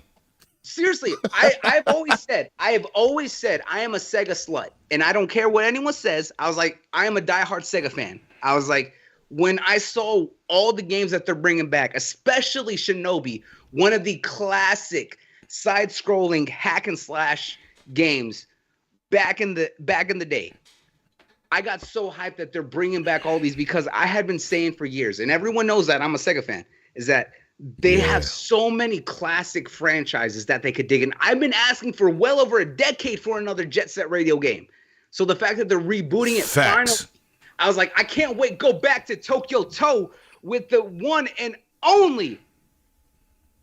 You already know what it is. I was like, I cannot wait to get back into that world because that was one of the games. I literally have my old CDs of the original soundtrack from Jet Set Radio and Jet Set Radio Future. I have those CDs. You want me to tell you a secret? What's that? Shout out to Cognito, man, because sometimes he be posting things and I be like, what the hell are you doing? Right? He be listening to soundtracks to games. Oh yeah, he absolutely does. But hold on. Let me finish. Mm-hmm. The only game I've ever listened to the soundtrack was Jet Set Radio. Oh, absolutely. That's the only game, Hoggy. That's the only game in the history of gaming. I have those actually physically on disc. I was like, I'm pretty sure they're in my closet. I was like, I paid to import them from Japan because you couldn't get them here in the West. I literally had them sent over from Japan because I wanted them physically. I was like, and I still have my OG Xbox. What you think about Streets of Rage though? Talk to me. Streets of Rage looking crazy. I was like, yeah, and Streets of Rage has got a movie coming out as well. They've got the creator from John Wick doing it as well. So I cannot wait for that, man. I'm gonna say it right now. I ain't know that, Jedi. The Sega Revolution and Renaissance right now coming back is stronger than ever, and they're gonna dominate in 2024 alone from their partnership with Atlas. You think they got 4 titles coming out next year? They have Persona 3 Reload. They have Unicorn Overlord. They have like a Dragon Infinite Wealth. Yep. And then they got Metaphor ReFantazio, the first brand new IP from the Atlas team over there from Persona. And then now you're seeing that they're bringing and digging in the crates, going back to the old days and really hitting those old IPs. You still think that if they still have Fantasy Zone, they can really get back into doing more Virtua Fighter? I was like, they recently brought back Monkey Ball. Like, they have so many classic. All right, wait, because he gonna have a back spasm. All right, you Japanese dude, we got to get the hard geek with it. No. I'm a Sega dude. There's a difference right now. No, you're a Japanese guy. I watch your streams. I watch some of them streams. You're a Japanese guy. Anyway, hard geek. Get to Sega. Tell me how it made you feel, because we older gamers. What did that nostalgia and bringing these... Yo, first of all, let's say this. The glimpses of the games that we saw was amazing. Streets of Rage looked amazing. Crazy Taxi, Shinobi. It was like 2.5D. Too. You know, there's Golden Everborn. Axe.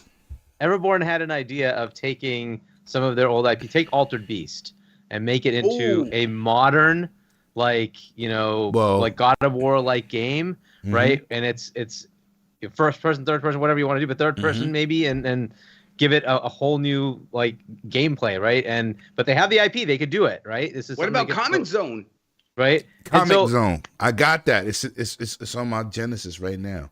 Yes, sir. So they have so much potential. They have so much potential with their old IP. Oh, yeah. If they want to modernize any of it. And you can see it with Golden Axe, like modernize it. Right? This is what you need to do. Crazy. Oh. So I loved that. I loved the trailers. That was a really good announcement. And like outside of the Xbox, like winning to me for the Game Awards, as far as announcements, I'd say it's Sega. Like that one announcement just gave you so much. You're like, whoa. And they have more. They have more stuff they're working on. Yeah. Stuff we don't know about still. Okay, Japanese guy.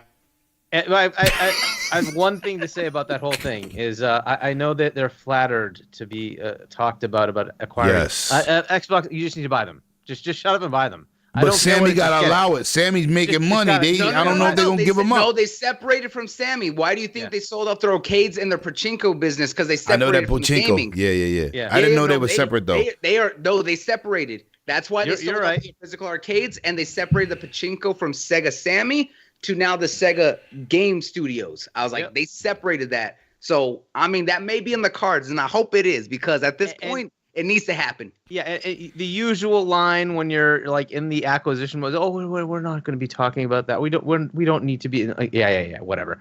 In the background, there's been too many freaking meetings. There's been too many pictures posted up on Twitter. Shut up! Look at when they first Sarah Bond, no more train rides with Sega with Sega factories in the background. Lemon, we mentioned this 5 years ago. Remember when we were doing GRG? And 5 years ago, in 2018, we saw that the Sega executives had that special meeting over at the Xbox, and they were posting. They're like, "Hey, look, we're at the Xbox campus," and they had the little Sonic doll, and they were posting it all around the campus. And look at what happened since then. I got a question for Hoggy. What was the first Xbox? It's probably the Dreamcast, if you think about it, because they wrote that OS working with Sega, right? And that was those were the two teams, right? There was the Dreamcast team versus the who was it that made it? Blackley, what was his name? Seamus Blackley. Seamus Blackley. Right. And his team was working on a different box, and that one won, by the way, right? But they were doing that. They were making the Dreamcast, right? They had that Windows CE based OS, right? So yeah, they've been in partnership for a very, very long time. Yes. Almost like when the Dreamcast failed, whatever, right? When Sega decided to get out of hardware, their games came to Xbox, right? So Xbox took over as the Sega, afterwards. So they've been in that partnership for a very, very long time. PSO, baby. And that PSO blew up. Like, look at all the Like a Dragon games, all on Game Pass. Just the entire series. Persona, like all of it's almost there, right? It's like I wouldn't be surprised if Persona 6 is announced on an Xbox stage. Like at this point, it just without seems a doubt, it will. I got a video. A lot. I got a video. I'm gonna talk a lot about of that Game Pass. Has contributed to them being able to have money to develop these games. How long have we been? Sega said that themselves. Yeah, they've said that. Yep. How long have we been crying out for these retro games to be brought back? I actually don't understand what's taking but it's so crazy. long. It's crazy that they got away from it, though, Investment Peter. is the problem, It's crazy right? they It's got away from investment. it. But hold on, Yeah. it's crazy. Like Altered Beast ran in the arcade for like 8 years, strong. You could do so much with that, right? But It's like dead. Streets of Rage. we got that indie game, right? Everybody loved it, right? Which one? The Streets of Rage. Yeah. Well, Streets of Rage 4? Yeah. Yeah. Right. So loved it. Right. Love it. Yep. Awesome game, very challenging, great achievements to do. Awesome game. But that wasn't made by Sega. No, it was not. But look at what they showed in Streets of Rage, their version of it. It destroyed that. It obliterated it, and we only seen like 40 seconds. It obliterated that too. And I love the other one. I interviewed the devs. Right? Interviewed them. Because that was awesome. Same thing with Teenage Mutant Ninja Turtles, right? Hold on, Blake. I think it was Dotemu that they're the ones. Yes, it was. Right. Yeah. I interviewed them, played the game. This is awesome. Great revival of a 2D game. But now look at what we got in the snippets. That Crazy Taxi immediately trumped what we've been playing for years. Mm-hmm. Dreamcast had the best Crazy Taxi. That was the best. After what I saw, the different cars, the police chases, I said, yo, this is amazing. Wow. Sega still got it. Then I saw Shinobi, 2.5D, ill backgrounds. Oh, we got a problem, people. We don't have no space for all these games on these little ass hard drives. No, we do not. I said this 2 years ago. Coming to Game Pass, bro. No, listen. Yeah. I said this 2 years ago. First of all, 2018, 2019, Bloody could co-sign. I said this medium is gonna be like $200. Oh, you crazy? They would never release a memory card for $200. I said not only is it gonna be $200, it's not gonna be big. Nothing big than a terabyte in the first few years. Mm-hmm. These games are gonna be huge because the texture's gonna be big. People think 4K is a graphical setting. It's not. You think that it's gonna be all uncompressed assets too. So I told people, listen, I said this on a podcast, right? I said, listen, I'm a tech guy. You're going to have games 60 to 80 gigs, possibly 100. Hard Geek, they said I was crazy. I was the one who agreed. When I said the medium was going to be $200 plus, they said I was crazy. Lemon, it is more expensive to get a 2 terabyte SSD Seagate than to get a Series X in Australia. Yep, because you think that when $850. But I'm dropping some knowledge on y'all real quick because I got a witness in here. I was on a podcast. I said, listen, I'm a tech guy. It's not about having money. It's not about what you make at your job. I'm telling you, if you want to be ahead of the curve, technology costs. Yep. The smaller the medium, the more expensive it's going to be. Right? So I said these things. So now we here. And we still got a hard drive problem. Yep. They have gone down in price. Stick. No. They go down in price. But I said initially, this is before it came out though, Jedi Knight. Yep. This is before it came out. People have aspirations of their wallet. They'll say things that fit their budget. And I'm telling people, this is not going to work for you. When I said the problem I have with it, Lemon, is Seagate and Xbox got into a partnership, and they were the only ones that were allowed to make it. And when you corner the market like that, they can charge as much as they want. Okay, but this is the problem. This is the problem. That was a big mistake. I'm gonna tell you the problem is. It's not about the partnership, because those Seagate regular SSDs and they 1 terabyte drives, they dropped in price. When you make a hard drive that's a terabyte, and it's small, it is very hard to drop the price. Do you upgrade laptops or PCs? You don't want to upgrade a laptop graphic card. No. Thank you. Why? The engineering small. behind Everything in there is thing compact. The only thing that you're engineering upgrading in a behind- laptop, if anything, is adding an additional SSD if they have it and they can fit in NVMe. Right, Outside right. of that, you ain't doing If you do 22, what is it? 2230 hard geek, the small one. Yeah, it's a 2230. So size equal. It doesn't match the price. So I said this a few years ago. People said I was crazy. And then when it came out, I was like 50 cents. What did I tell you? See, I'm right. Mm-hmm. The engineering Because behind the engineering behind the Seagate SSD for Xbox is amazing. But when you make it proprietary and it's basically only used for the Xbox, and then you also have a deal where you can only make they're the only ones that can make it, that's just going to make the price crazy. But SSDs should go down in price. I understand what you're saying. The but I think that there are 2230s external can't. facts that make it worse. You see, this is you heard me mention this, right? I got a video from my Asus ROG Ally. I'm putting a 4 terabyte SSD in there. 4 terabyte. I'm gonna do the video. I'm waiting for the parts to come. It's gonna be cheaper than buying a 2 terabyte 2230.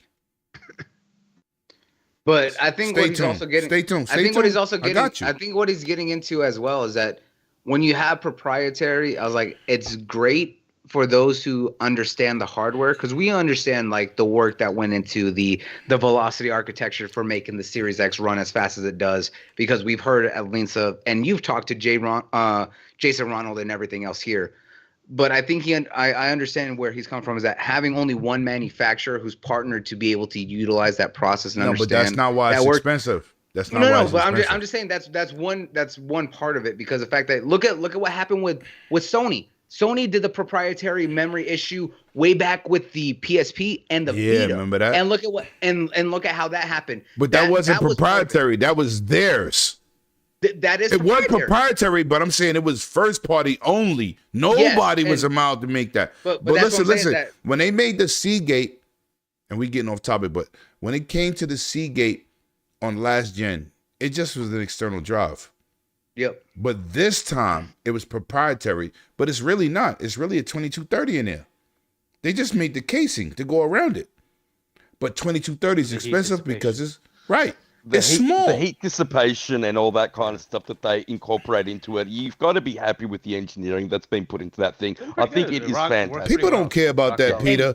And you know what? They don't understand that. They just be like, I want a memory. They call it a memory card. It's not a memory card, literally. Well, no, they call it an expansion card because it's in an expansion. No, I'm talking about the average person calls it a memory card. Yeah. They don't look at it like what we're saying as tech people, right? We're tech guys. Yeah. So we know what it goes in to make that hardware and to sell it, right? But people are like, why is this thing $200? They don't understand the logistics and the science behind it. So that's why they don't look at it like that. That's why we were glad when WD Black, who's probably one of the one of my more preferred hard drive manufacturers out there, finally were able to put out their versions. I just needed them to make a 2 terabyte to compete with the Seagate, but hopefully it's probably going to be just as expensive, but hopefully it'll come down one of these days on the sale. 2230s don't really drop in price. They don't. As a you think that the 2 terabyte now for the Seagate is probably about $350? You can find it. No, but as a listen. What do you prefer? The way Xbox did it, or the way PlayStation did it? The way PlayStation did it. The way PlayStation did it. Look, but you're a tech guy. Do you think that the casual consumer of a console is going to want to open up their casing? No. I'm not talking about the format. I'm not talking about the upgrade process. I'm talking about the format. Microsoft should have came out with a proprietary casing that had a regular SSD in it, right? It could have been longer and just plug it into the back. But being that they wanted to use 2230, it raised the price. Well, you know that Sony, everybody on PlayStation can't do the upgrade. I'm not talking about the technical side of it. I'm talking about the they could have used the regular size, which is going to drop in a year. PlayStation did. There's people that there's already been part of the community that have been, especially on the tech side, that have been using like 20, 30 adapters that connect into the back of the Xbox using standard size. Listen. Yeah. I got something for you with the know how Asus. to do that, bloody. I got average person Oh, can't no, do that. the average person ain't gonna do I that. But got I'm saying something for that you. I got something for y'all for the Asus ROG Ally to use a certain thing, 4 terabytes, and I'm gonna show you in a video. Anyway, we got to move on, man. We got to move on. Let's. So we were talking about Sega, and we were Right, because it got into the tech talk. Yeah. That's why I love. This is why I the- love these conversations, but that's a little too deep. The chat probably like, what the hell? Look, Takeover Domination is great. They coming back, Yeah, and that's so all you Sega need to coming know. back with all these games, fantastic. Fantastic. I really would love to see that partnership grow, or they just acquire Sega and right bring there all with you, those Mark. games to Game Pass. Hell yeah. All right, let's move on, man. Yo, the last time we seen a game that had a face and a talking head was PlayStation 3 demo. The old man face. We all remember that. So now, first of all, let me shout out to my man, Jeff Keighley, who I personally spoke to many times, had great conversations. When he do an intro or an announcement for Kojima, when he opens his mouth, you know he's talking about Kojima. This dude goes above and beyond to give this man compliments, and he don't even speak English. I thought that was crazy. But as soon as Jeff started talking about him, I said, oh yeah, it got to be Kojima behind the door. Sure enough, it was Mr. Kojima. Because the praise is amazing. Now, I'm a Metal Gear Solid fan. Mm-hmm. I hated Death Stranding. I watched Bloody streaming for 4 hours, went to sleep, woke up, he still was walking. Yep. But, you know, this man deserves the greatness. But we hear about this cloud situation with Xbox. They're making a special project by Xbox Studios, Kojima, Jordan Peele, all these actors. Then we got this amazing talking head dramatization horror game. The horror game. I'm going to you first, brother. Did this impress you? What did you think? And did you like the pearly whites of the actors' teeth? Because those graphics was some next gen situation. We don't know what type of game it is. We don't know where they're going with this. But I know that animation was not Bethesda. It's also the PT door, right? Yo, They right. physically created the PT door, and that's what they came out of, right? So talk to me. How did you feel? So very interesting, right? But so this is using UE5 and MetaHuman, right? So MetaHuman gives you that capability to make it look that realistic, right? We saw some of that with the Matrix demo, but this is amplified from even that. So, you know, him showing it the way he did is what we expect, right? It's a teaser where you have no idea what the hell the game is. No idea, right? you basically just have like, what did I just see? And that's kind of how it is, right? Fair enough. It looks stunning, obviously, whatever they showed, because that was actually the game. That like those facial things that was the game, not human beings actually like being recorded. That's what the game looks like, which is insane. But again, we have no idea what the game is. So we will find out as it keeps going on, right? We'll find out what that is. Then he brings out Jordan Peele and he says, okay, this is cool, but there are more legends that are involved in this. Like, okay, what are you talking about? And who else is involved? This could be a very interesting game. It could be really good. It could be really bad. It just depends on how it turns out as far as like if you have multiple very big creatives working together, a la The Initiative, right? We had pretty large names working together. It just totally fizzled. And ultimately one person had to say, no, we're not doing it your way. We're doing this. And that led to some people leaving. So I don't know how that's going to work out. We'll see, right? Still, it's impressive. It certainly puts a nice big stamp on Xbox saying, we've got one of your walking simulator games that you want. So go for this. There you go. I told you, he can be clean, but he can get messy.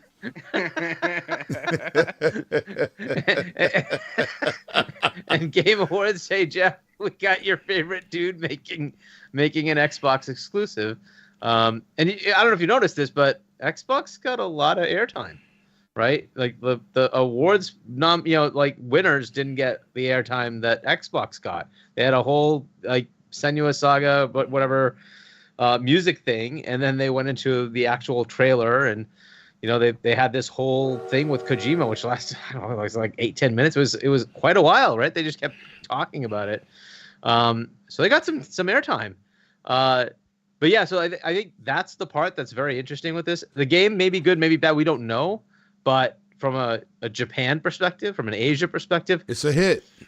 And from a the industry perspective, you can't deny it. It's Kojima, right? It is what it is. It's Kojima. Mm-hmm. And so, like, they're doing what they can to support this guy to make something even more crazy than the packaged delivery simulator that Sony got.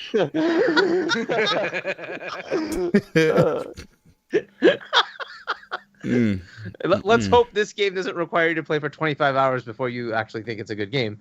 We'll see how that lands, but I don't know. It's got some potential, right? I have no idea what the game is. So until I find out, I'll just reserve judgment, right? It looks like it's a horror game, right? That seems pretty clear.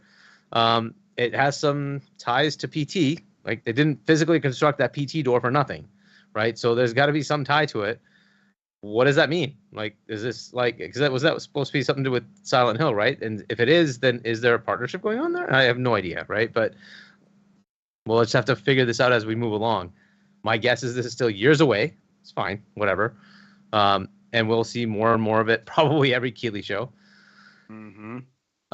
What was more surprising to me was I was expecting to see package delivery version 2.0, Death Stranding 2. And where was it? So because my assumption is that's the game that Sony's going to have for next fall. But if maybe that's not available for next fall, maybe that's a year or two out.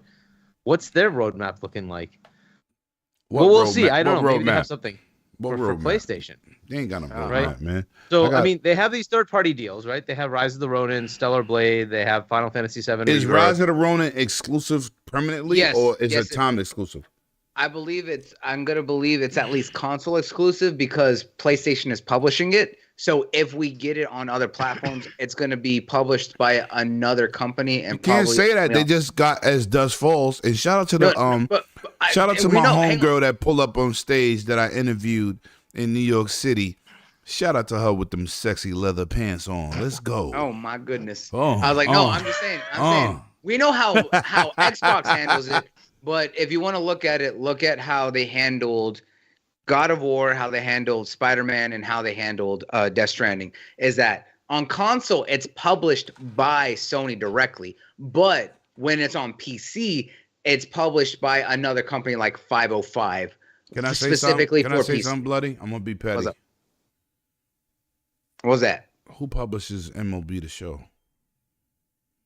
MLB, technically. That would be MLB.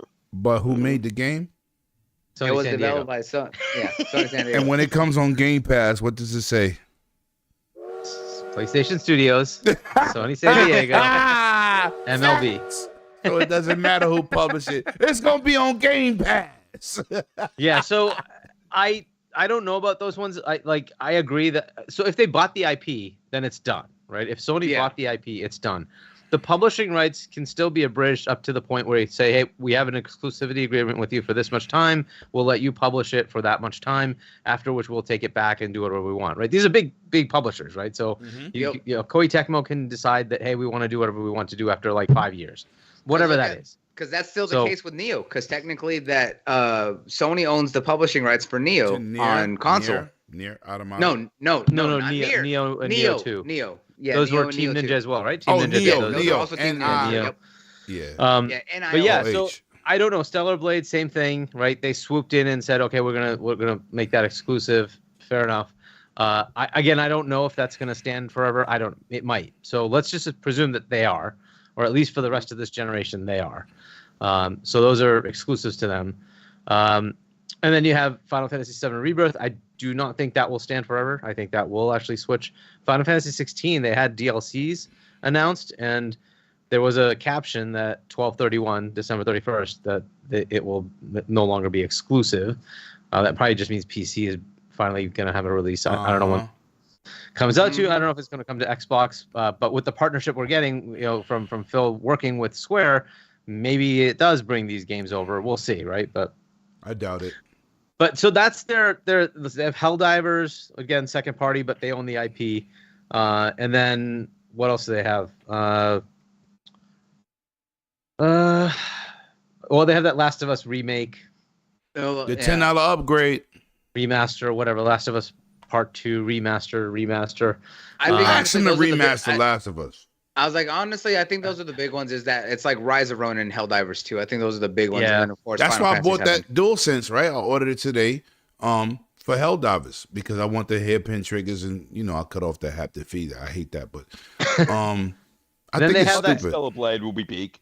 Project. Oh, dude, Stellar! I was so excited for Stellar Blade when it was announced when it was going to be multi-plat, and then now that it's exclusive, I'm kind of like mad about it, but I still am looking. Yeah, but you're a Japanese connoisseur. If they say Bathroom Simulator Japanese edition, you get moist.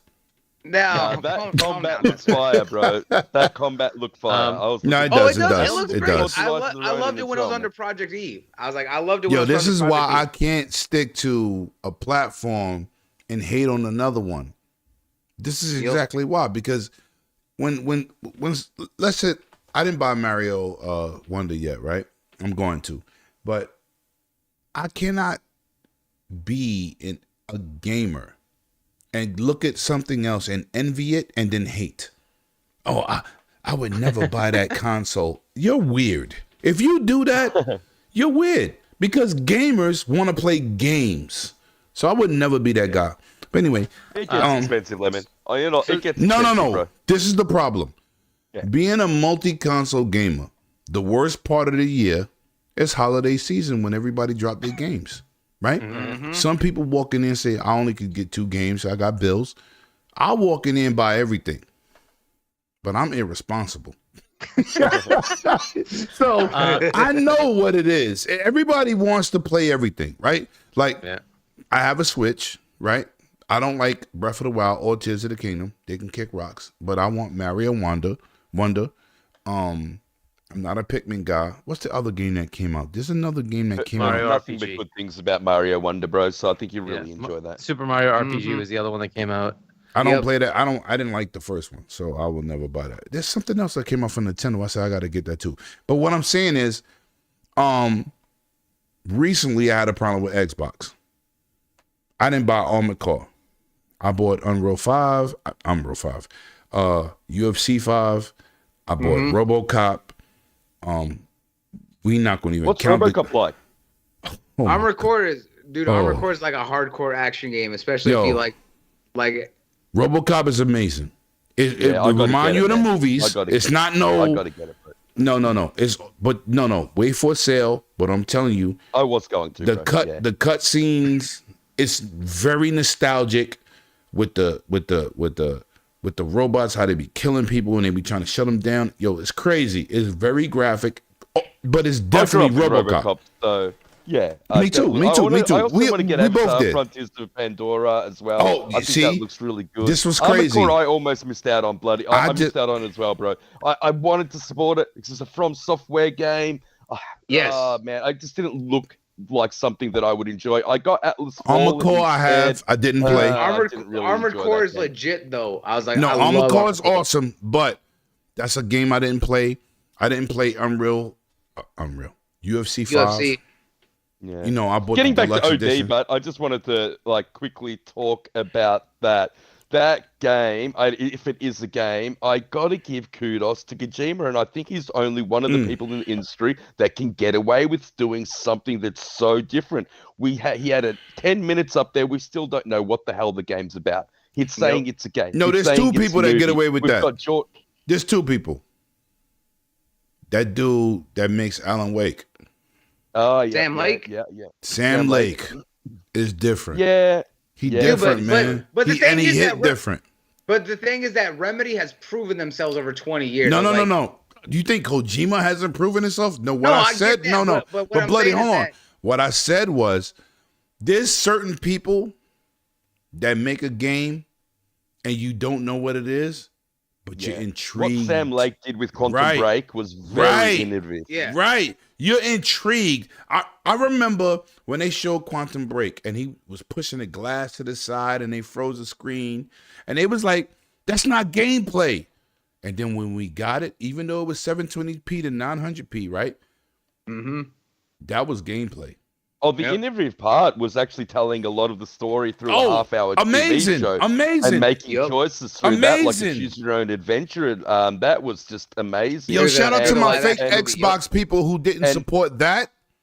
Who didn't I know. support What a game. I love Sunset it. where we're getting Overdrive sequel after and Rise. sequel after sequel because developers Rise. and publishers are just too scared to make anything new and make anything innovative. And for Kojima to go out and try a completely new genre, I just think is incredibly exciting. The game, Well, or look whatever at- the hell look- it is, Look at what he was trying to do amazing. It's originally almost with true to Silent life. Hills. Before Konami pulled that, I was like, we've seen that this man is willing to do whatever he wants to do. I was like, Shout he out to did it Vodka when he did it with Silent Hills. I was like, and that was And before. you can see that Hollywood wants to get involved as well with Jordan Peele and the other names that are getting involved. So it's a amalgamation. You know why they want to get involved, though, right, Peter? Of creative industries. Because people which ain't I watching love. movies anymore?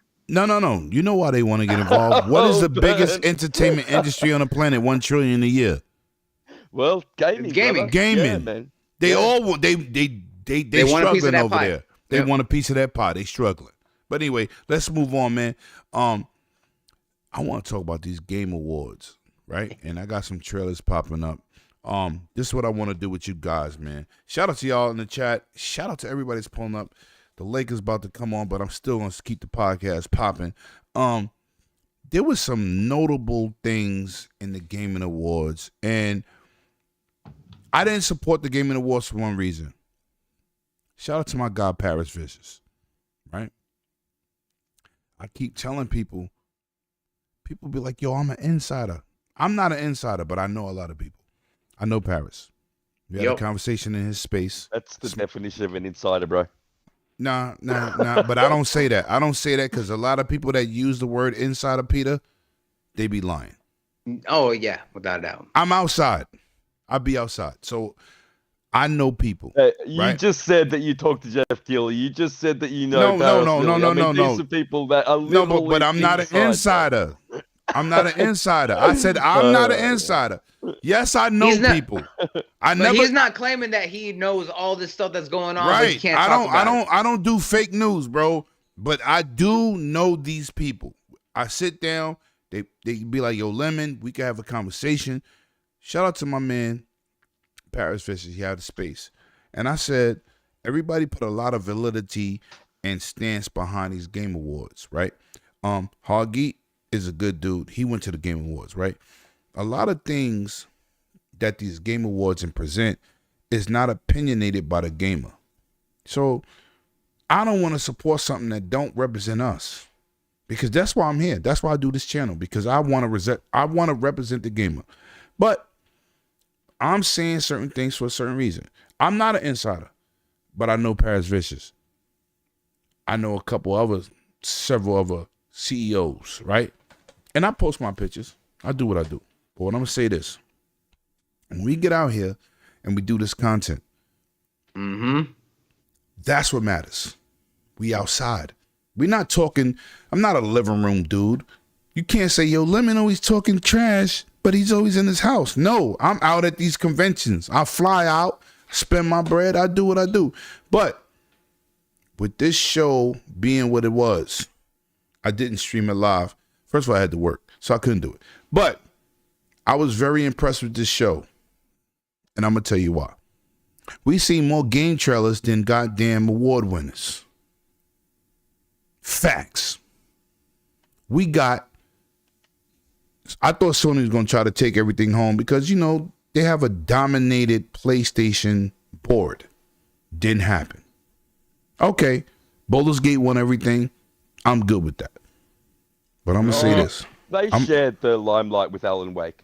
Yeah, they Alan did. Wake, They did. but Alan Wake deserves it.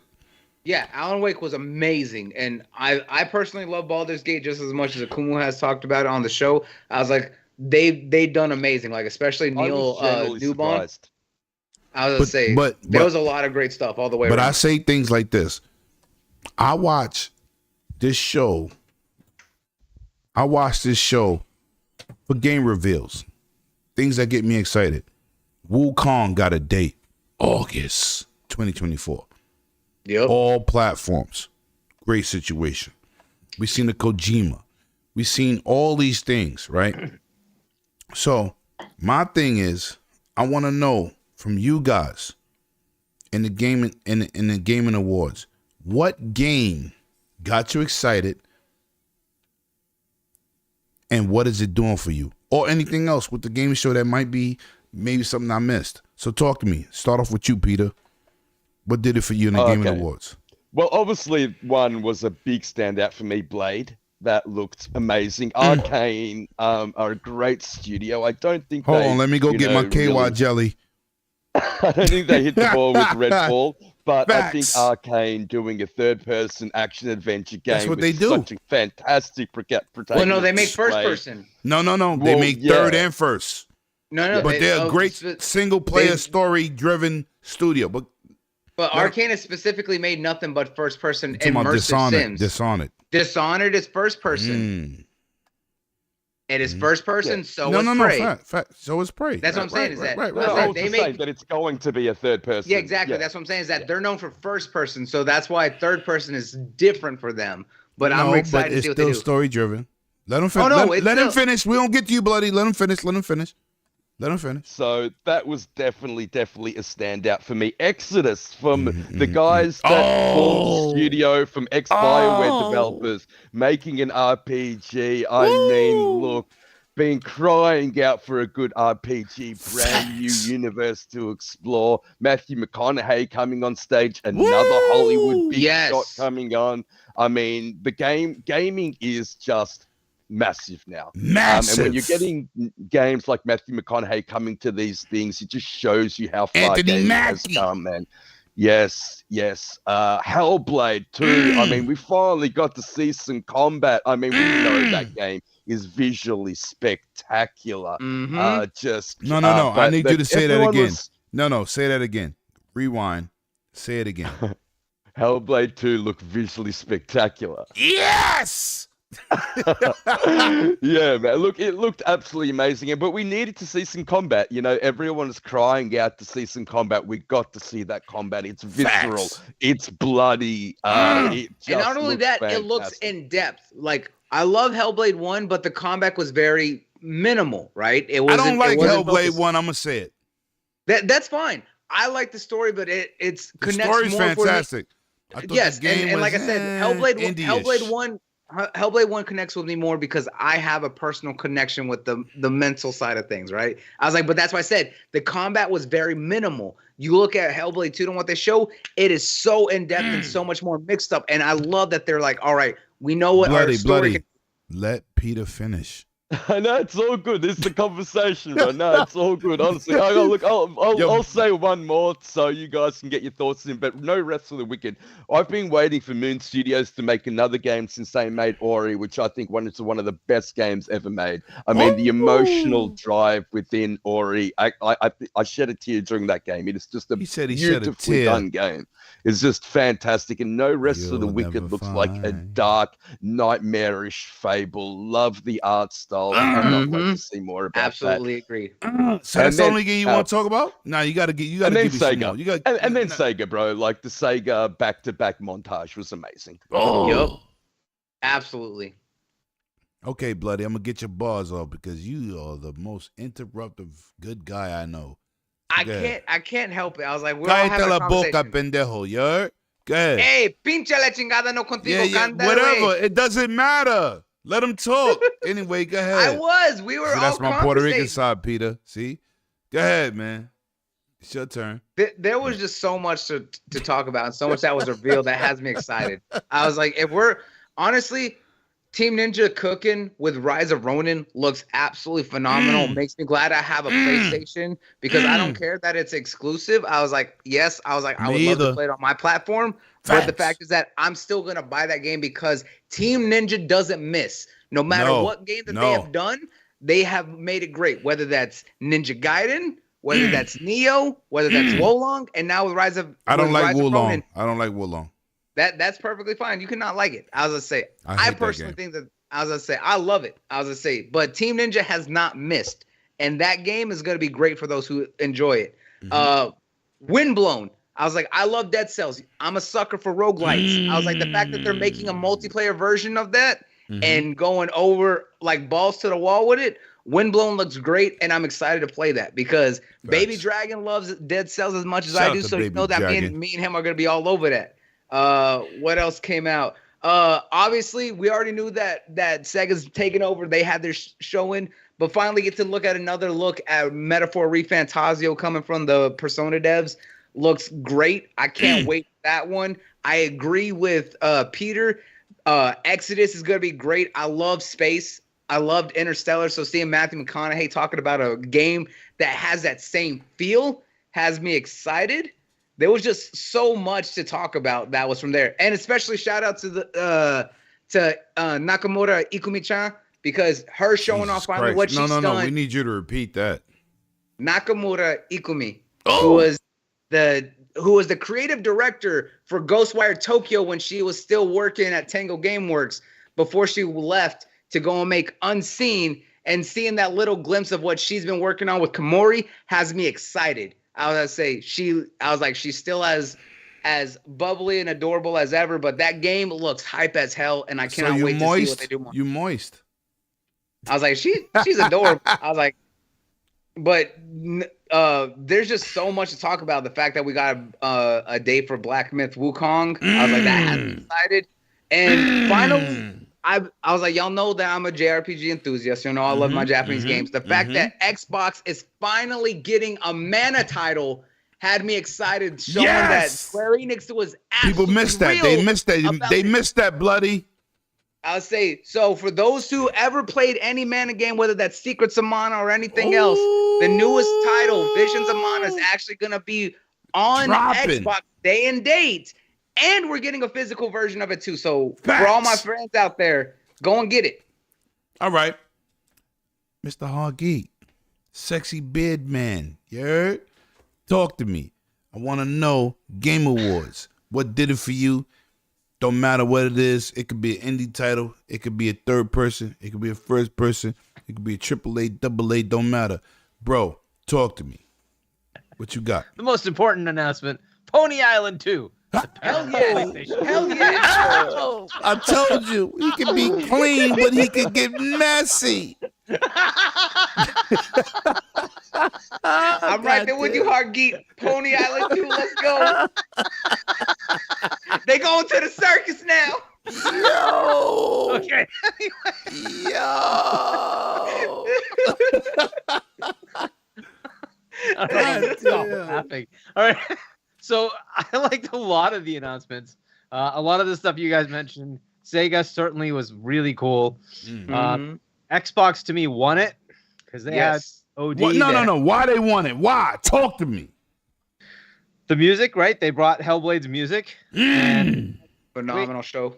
Why are they usually the music you get is for the games that are nominated, right? This is for games. Yo, what's going on here? And then we see that trailer, and that trailer was great. It showed you the fighting. It showed you some of the game itself. It showed you what was going on. It's great, and that entices people to potentially look at the game, right? Especially those who are looking at walking simulator type game. You've got it. It's here, and it's coming 2024, right? So we have a release window. So I thought that was great. And then they did OD. They did Blade, right? And you're like, yes. We're gonna talk about that. I can't wait to go. Hargeet, can I ask you a question real quick, Hargeet? Yeah. Will you say that Xbox showed up and showed out and did the damn thing? There were only a couple of things that I would have liked more. Is more Game Pass announcements. That would have been cool. Even dropping in, hey, you know what? Modern Warfare 3 coming to Game Pass January, whatever, right? Something like that. They own it. They should at least at this point be able to say, this is how long it's going to take us to get it out to Game Pass. Put something out there, right? Just, hey, it's a huge acquisition. It's your opportunity to say the biggest acquisition in history. Right? This is I ours think they're still now, kind of tied up on what they can do with that for No, announcements for Game Pass. No, it ain't. It ain't tied up no more. No. But I'm saying that's an insight. But what I'm saying is that I thought that for past games they can do, but not the current one. No. It's there.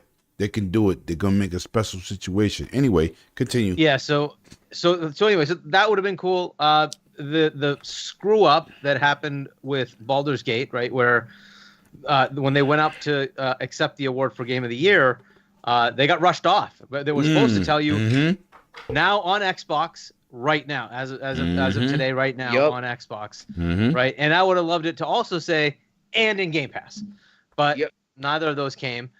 We did find out after the fact, right? That we did find out after. But that was a screw up because of the rush people off thing, which is just stupid. It's the Game of the Year, like it's the last announcement. You might. And not only that, it's a game. It's an award show. Shouldn't the award winners be able to speak? Right? No. After that judge dude. No. They screwed things up. He screwed it up. Yeah, he did because he was drunk and he kept talking. And talking. But look, so the reason it won for me is, those games, put a new, I guess, shine on Xbox to say, hey, we're bringing in a superhero game. We're bringing in a Japanese game with OD, right? And we're bringing in a walking simulator game that you guys have all been that hashtag just won, right? We're bringing them, right? So you've got that on our side, plus all the other stuff, right? So you can go to our showcase to see all that, right? But they showcased those big three things, right? And Blade's a new announcement. I thought that was pretty good, right? So from Sony's side, we basically saw stuff we already know about, and then the free DLC for basically a roguelike thing that they're doing with God of War, which I don't know how extensive that's going to be, but whatever. It is what DLC it is. For DLC? Yeah, well. Oh, damn. Get into that. Damn. Getting messy out in these streets. And PlayStation did give you some announcements, though, right? You got like the date for Helldivers. You got the date for that's where I bought my controller. Rise of the Ronin, right? Rise of the Ronin right. Yeah, Rise of Ronin. You also got the of course the shadow drop for the God of War DLC, and then Rebirth and the Final Fantasy 16 DLC. Yeah. So there were announcements, but there were things we already kind of knew about, except for that DLC, right? So cool, but not something that was gonna, hey, oh, this is cool. This whole new thing that they showcased. Yeah! With Blade, you got to see that. With OD, you finally get to see what is the game at least a little bit, right? And that it's attached to somebody like Jordan Peele and maybe others that we don't know about, right? So I thought they brought it, right? They had a nice long presentation with Kojima, whereas I was expecting that Kojima thing to be a Death Stranding 2 with PlayStation. It didn't turn out to be that. It turned out to be Xbox. So for me, they pulled the show. They had the bigger things. They actually had wins. If you look at my nice little thing here, we have Xbox at 3, Nintendo at 3, and PlayStation with 0. Oh, damn! Yeah. Well, now, sorry, but them's the facts. Those facts. Oh. Let's talk about it. First of all, let's talk about this PAX East situation, man. You're gonna your hard geek, man. I just ordered some new mics. I got a double mic system. I got a 4 mic system. So I'm planning on doing a live Dragon's Den from PAX. Yeah. Special guest hard geek. You heard? Saturday again? Yeah, we're gonna do it, you heard? We can do that. You know what I'm saying? Shout out to my brother Clowns. Hopefully Clowns be able to show up. I don't know if Bloody coming. We're gonna do that. Of course I'm going. I'm gonna be there. And I got something special for my Asus ROG Ally people. I'm gonna show you how to upgrade your system to a hard drive. You don't need to use a SSD no more. That's a fact. Shout out to Jedi Knight Peter. Peter, you still there? Yes, I am, brother. Yes, sir. Bearded Dragons in the building. Shout out to my man Bloody for showing up. Yeah, no, I was listening to Huggy. We actually watched the show together. It was fucking amazing. Look, I mean, I'm not gonna lie, man. I got a little bit bored. I think the show goes for far too long. What show? Oh, you mean the awards? The Game Awards, bro. Yeah, it was 3 hours and 37 minutes. I was like, God damn. Yeah, 4 or 5 songs. But you know what? They do great. Yo, listen. Do not hate on my man Jeff. You heard? And as I showed, I try not to. Jeff is my dude, but you can't agree with everybody. Shout out to Hoggeat for showing up. Somebody said, "Oh, you got Hoggeat on the show." Hoggeat is a regular. We gonna listen. We're not doing that. He was like, he got Hoggeat on the show. It's not his first time here. He is a regular. He's a brother of the channel. He is somebody I'm very fond of in this industry. Jedi Knight Peter. When I hit both of them up the other night, Jedi said, anytime you want me on, that's my guy. Whether you late, you early, don't matter. You never late. Long as you show up, I got you. And of course, Bloody Knuckles, man. I'm gonna talk to you after the scenes, Bloody. We're gonna talk about that. But shout out to everybody that pull up tonight.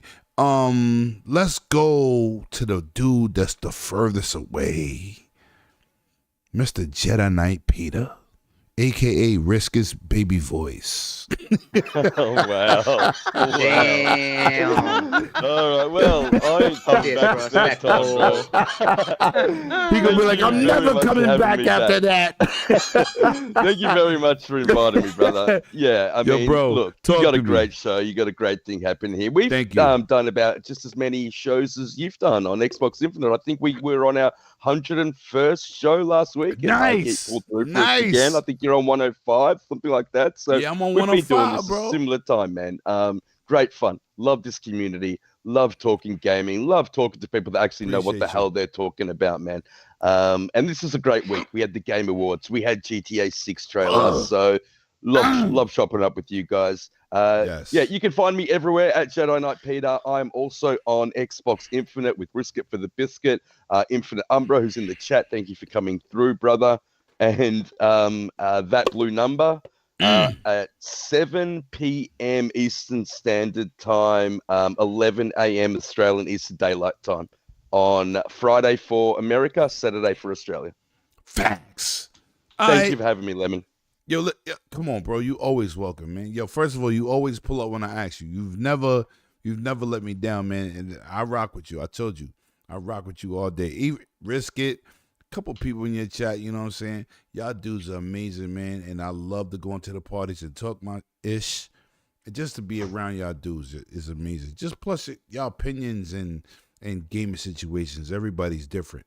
You know what I'm saying? Just to get the different demographics of how people game is just amazing. So y'all dudes is awesome. Hoggy! Yo! It's my guy! Yeah! It's my guy. Talk to me. Where can they find you? He don't do social media. I don't do social media. What's your Twitter? I mean, technically YouTube is social media, I guess, right? But yeah, H Chani on Discord, H Chani on Xbox. You can catch me there, and then youtube.com/GameOnDaily, GameOnDaily.com. Check out our channel there. And, shout out to Gaz who got Popeyes in his hood. Yeah, we had Odie and Colt on today. Great little episode if you want to see the Sony side and the Xbox side. Go back and forth with the man that calls Zucker a toddler. And you know what? I gotta get Colt on this show, man.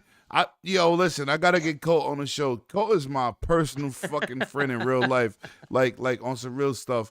But I gotta get Colt on the show, man. That's my guy, man. He's the most passive aggressive. Yeah, he's an awesome dude, man. And he works out and plays guitars. He's a rock and roll superstar. And hopefully, like, Dealer's kind of decompressing after some fun stuff. I ain't seen Dealer in months. So hopefully we soon come back to RDX, but he's gonna get himself up to a certain level. Then we'll start that back up. So yeah, he probably in steroid withdrawal. He something. I lift weights. But either way, so RDX at some point will come back 8 p.m. U.S. Eastern Time on Tuesdays. Thanks. And then Boom's show, Primetime Gaming. I'm on that every Wednesday at 7 p.m. U.S. Eastern. So check that out on Double Barrel Gaming. And support this dude, man. This dude is out here, and he do good things. He talk good situations, and he definitely smart as hell. So support my man. And thanks for having me on. Oh, come on, you my brother, man. It's not. It's a pleasure for you to be here with me. Facts. Mm-hmm. And now we got to do with the sexiest hair in the game, aka Bloody Knuckles, aka Bloody Chuckles, aka I'm the Japanese connoisseur in the building. You heard? Talk about it. You already know what it is. It's your boy Bloody Knuckles, aka the Gothic Gamer, yo, Resident Anime King, but more importantly, the king of the Fight Club. And I've always got to show love to my brother whenever he hits me up and tells me to come on out. Y'all already know what it is. I was like, y'all know where y'all can find me. You can find me on all social medias, whether that's Facebook, Instagram, Twitter, whatever. All at Bloody Knucks, KNUX. And of course, you can find me every Saturday at 11:15 a.m. Central Standard Time, live with the Smash Podcast. The gang is back. We've been bringing it going. I was like, so if y'all missed today's episode, we went in hard about the anime industry today. I was like, and of course, Lemon's going to be back on here soon. He's going to be hitting us up with joining us for our New Year's Eve because we got plenty of trailers coming out for movies and TV shows, all sorts of good stuff to come. So make sure you go and check that out on the 30th when he comes out there. And of course, our boy Ham Solo is going to be coming out there with us too. So you definitely want to be there for that. I was like, it's always great to be here and show love to my brother whenever he asked me to come on. It's always great to see you, Hard Geek, my man. I was like, definitely got to do something with you and Gaz and the whole team over there on Game On Daily. Love you guys. I was like, Peter, it's great to meet you and hang out with you, brother. I was like, it's always fun. We always shoot the ish as no matter what it is, have some drinks, have a good time. That's all it is. Well, you already know, man. It's your host with your most. It's your boy, left hand, right hand is Zeus. You already know. Listen, man, shout out to y'all, my panel. Shout out to y'all in the chat. Because without y'all, there's no us. Facts. And I appreciate everybody for pulling up, man, listening to us, enjoying your Saturday. I know it's rough when I do my situation. Because people like, yo, I want to go out with the family. I want to party. Whatever you want to do. Y'all still here. Facts. So I appreciate y'all. Like I said, I got something special built up for my Asus ROG Ally people. I also got that PAX East popping, live podcast, great interviews with devs. Listen, man. Support real content creators. Not people that stroke your ego, but people that tell you what you need to know and give you the real info. And this is why I'm here. I will always stay focused. Bring your game. You always say? And not your name. And those are the facts. And I'll see you on the next one. Stay positive. Keep it gaming. If there's a game you need, go get that. This is our escape out of reality. Facts. Holla at y'all later. Be safe, everybody.